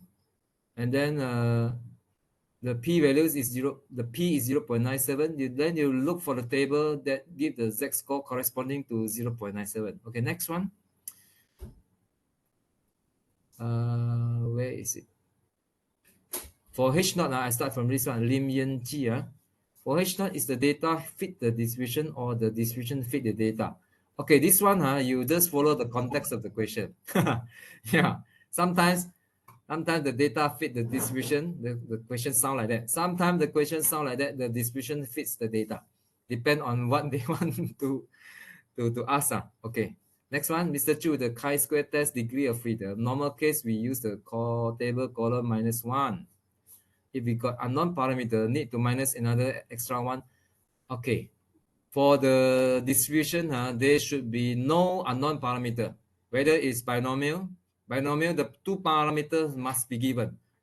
Yeah, we know if we calculate the parameter from the data, actually is considered already unknown parameter case. Then we need to minus another extra one, isn't it? I just say lah, it's not in the syllabus lah. Suppose not going to come out lah, this question. Okay, next one. So I have a question. For goodness of fit test, if a category has an observed frequency of 0, should we consider that category? For goodness of fit test. Oh, no, can be omitted. If no frequency can be omitted. Can be omitted. But wait. How about you must try to calculate the expected frequency. If the expected frequencies exist, then you have to consider it. I don't know whether I give the best answer or other teachers can help. Number 2, for goodness of fit test, S is binomially distributed and also normal distribution. How many significant figure should we include in the probability? Okay. Because if we are using the normal distribution, later you have to standardize the variable to Z, isn't it? So when you see, you want to read the table normally can read up to 4 decimal places, isn't it? 3 decimal places normally. So normally we will put in 4. Here, I always use a number of decimal places now. I never use a significant figure because I read the table. How many decimal places can I read? Up to how many decimal places? Normally I will use +1 up. Let's say the table can read up to 3 decimal places the figure. Then I produce 4 decimal places. Then I round off to read the table. This is the practice I do. Okay, next. For test of independence, do we need to show the calculation for the addition of the total frequency at the total column and total row? Not compulsory. Not compulsory. That one normally I do because I want to check whether it's tally. Next one, if combine E, then need to construct new table. Pandai-pandai lah. Pandai-pandai lah. Maybe you can, if you have not enough time. If enough time, I suggest that you construct a new table. If let's say you have insufficient of time, you put a big bracket inclusive all the E that you want to combine. Put a big bracket including like that, like this. Okay, wait. I show you.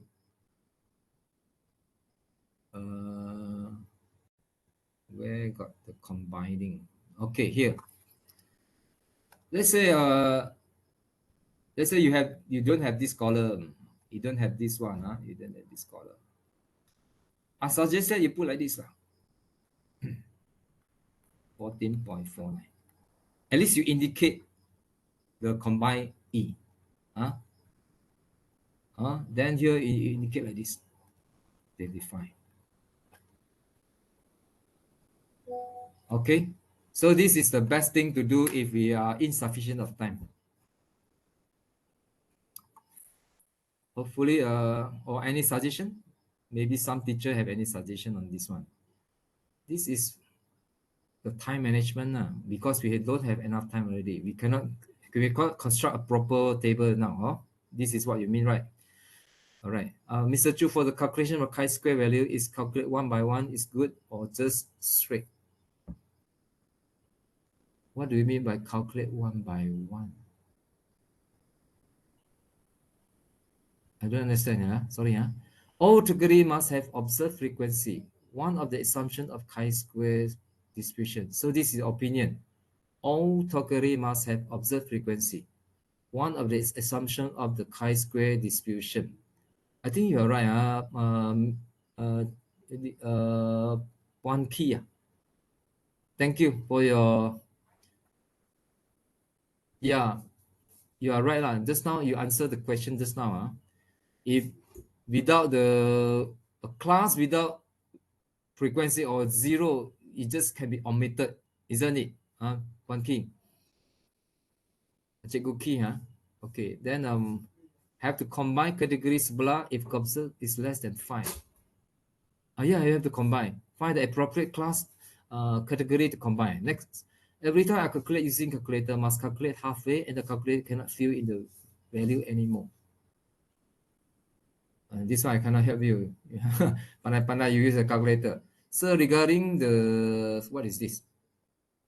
So Zi'an's question about the 3% swing level. The critical values table at the back of Azerbaijan have P equal to 0. You look inside the big table.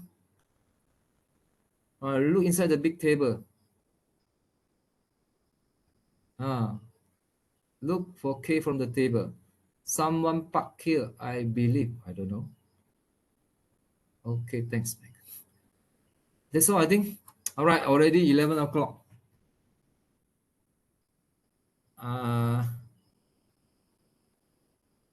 Cindy, I think we stop here. Okay. Thank you very much, everyone. Thank you very much. Thank you, Cindy, for your Thank you, effort, Cikgu Hassan. to organize this session. Yeah. Okay, so for information, we have done the recording, so we try to put it up, but we need some time because uploading will take some time. So thank you everyone for coming. Okay, so I end my sharing section. Thanks for attention, everybody, and the participants.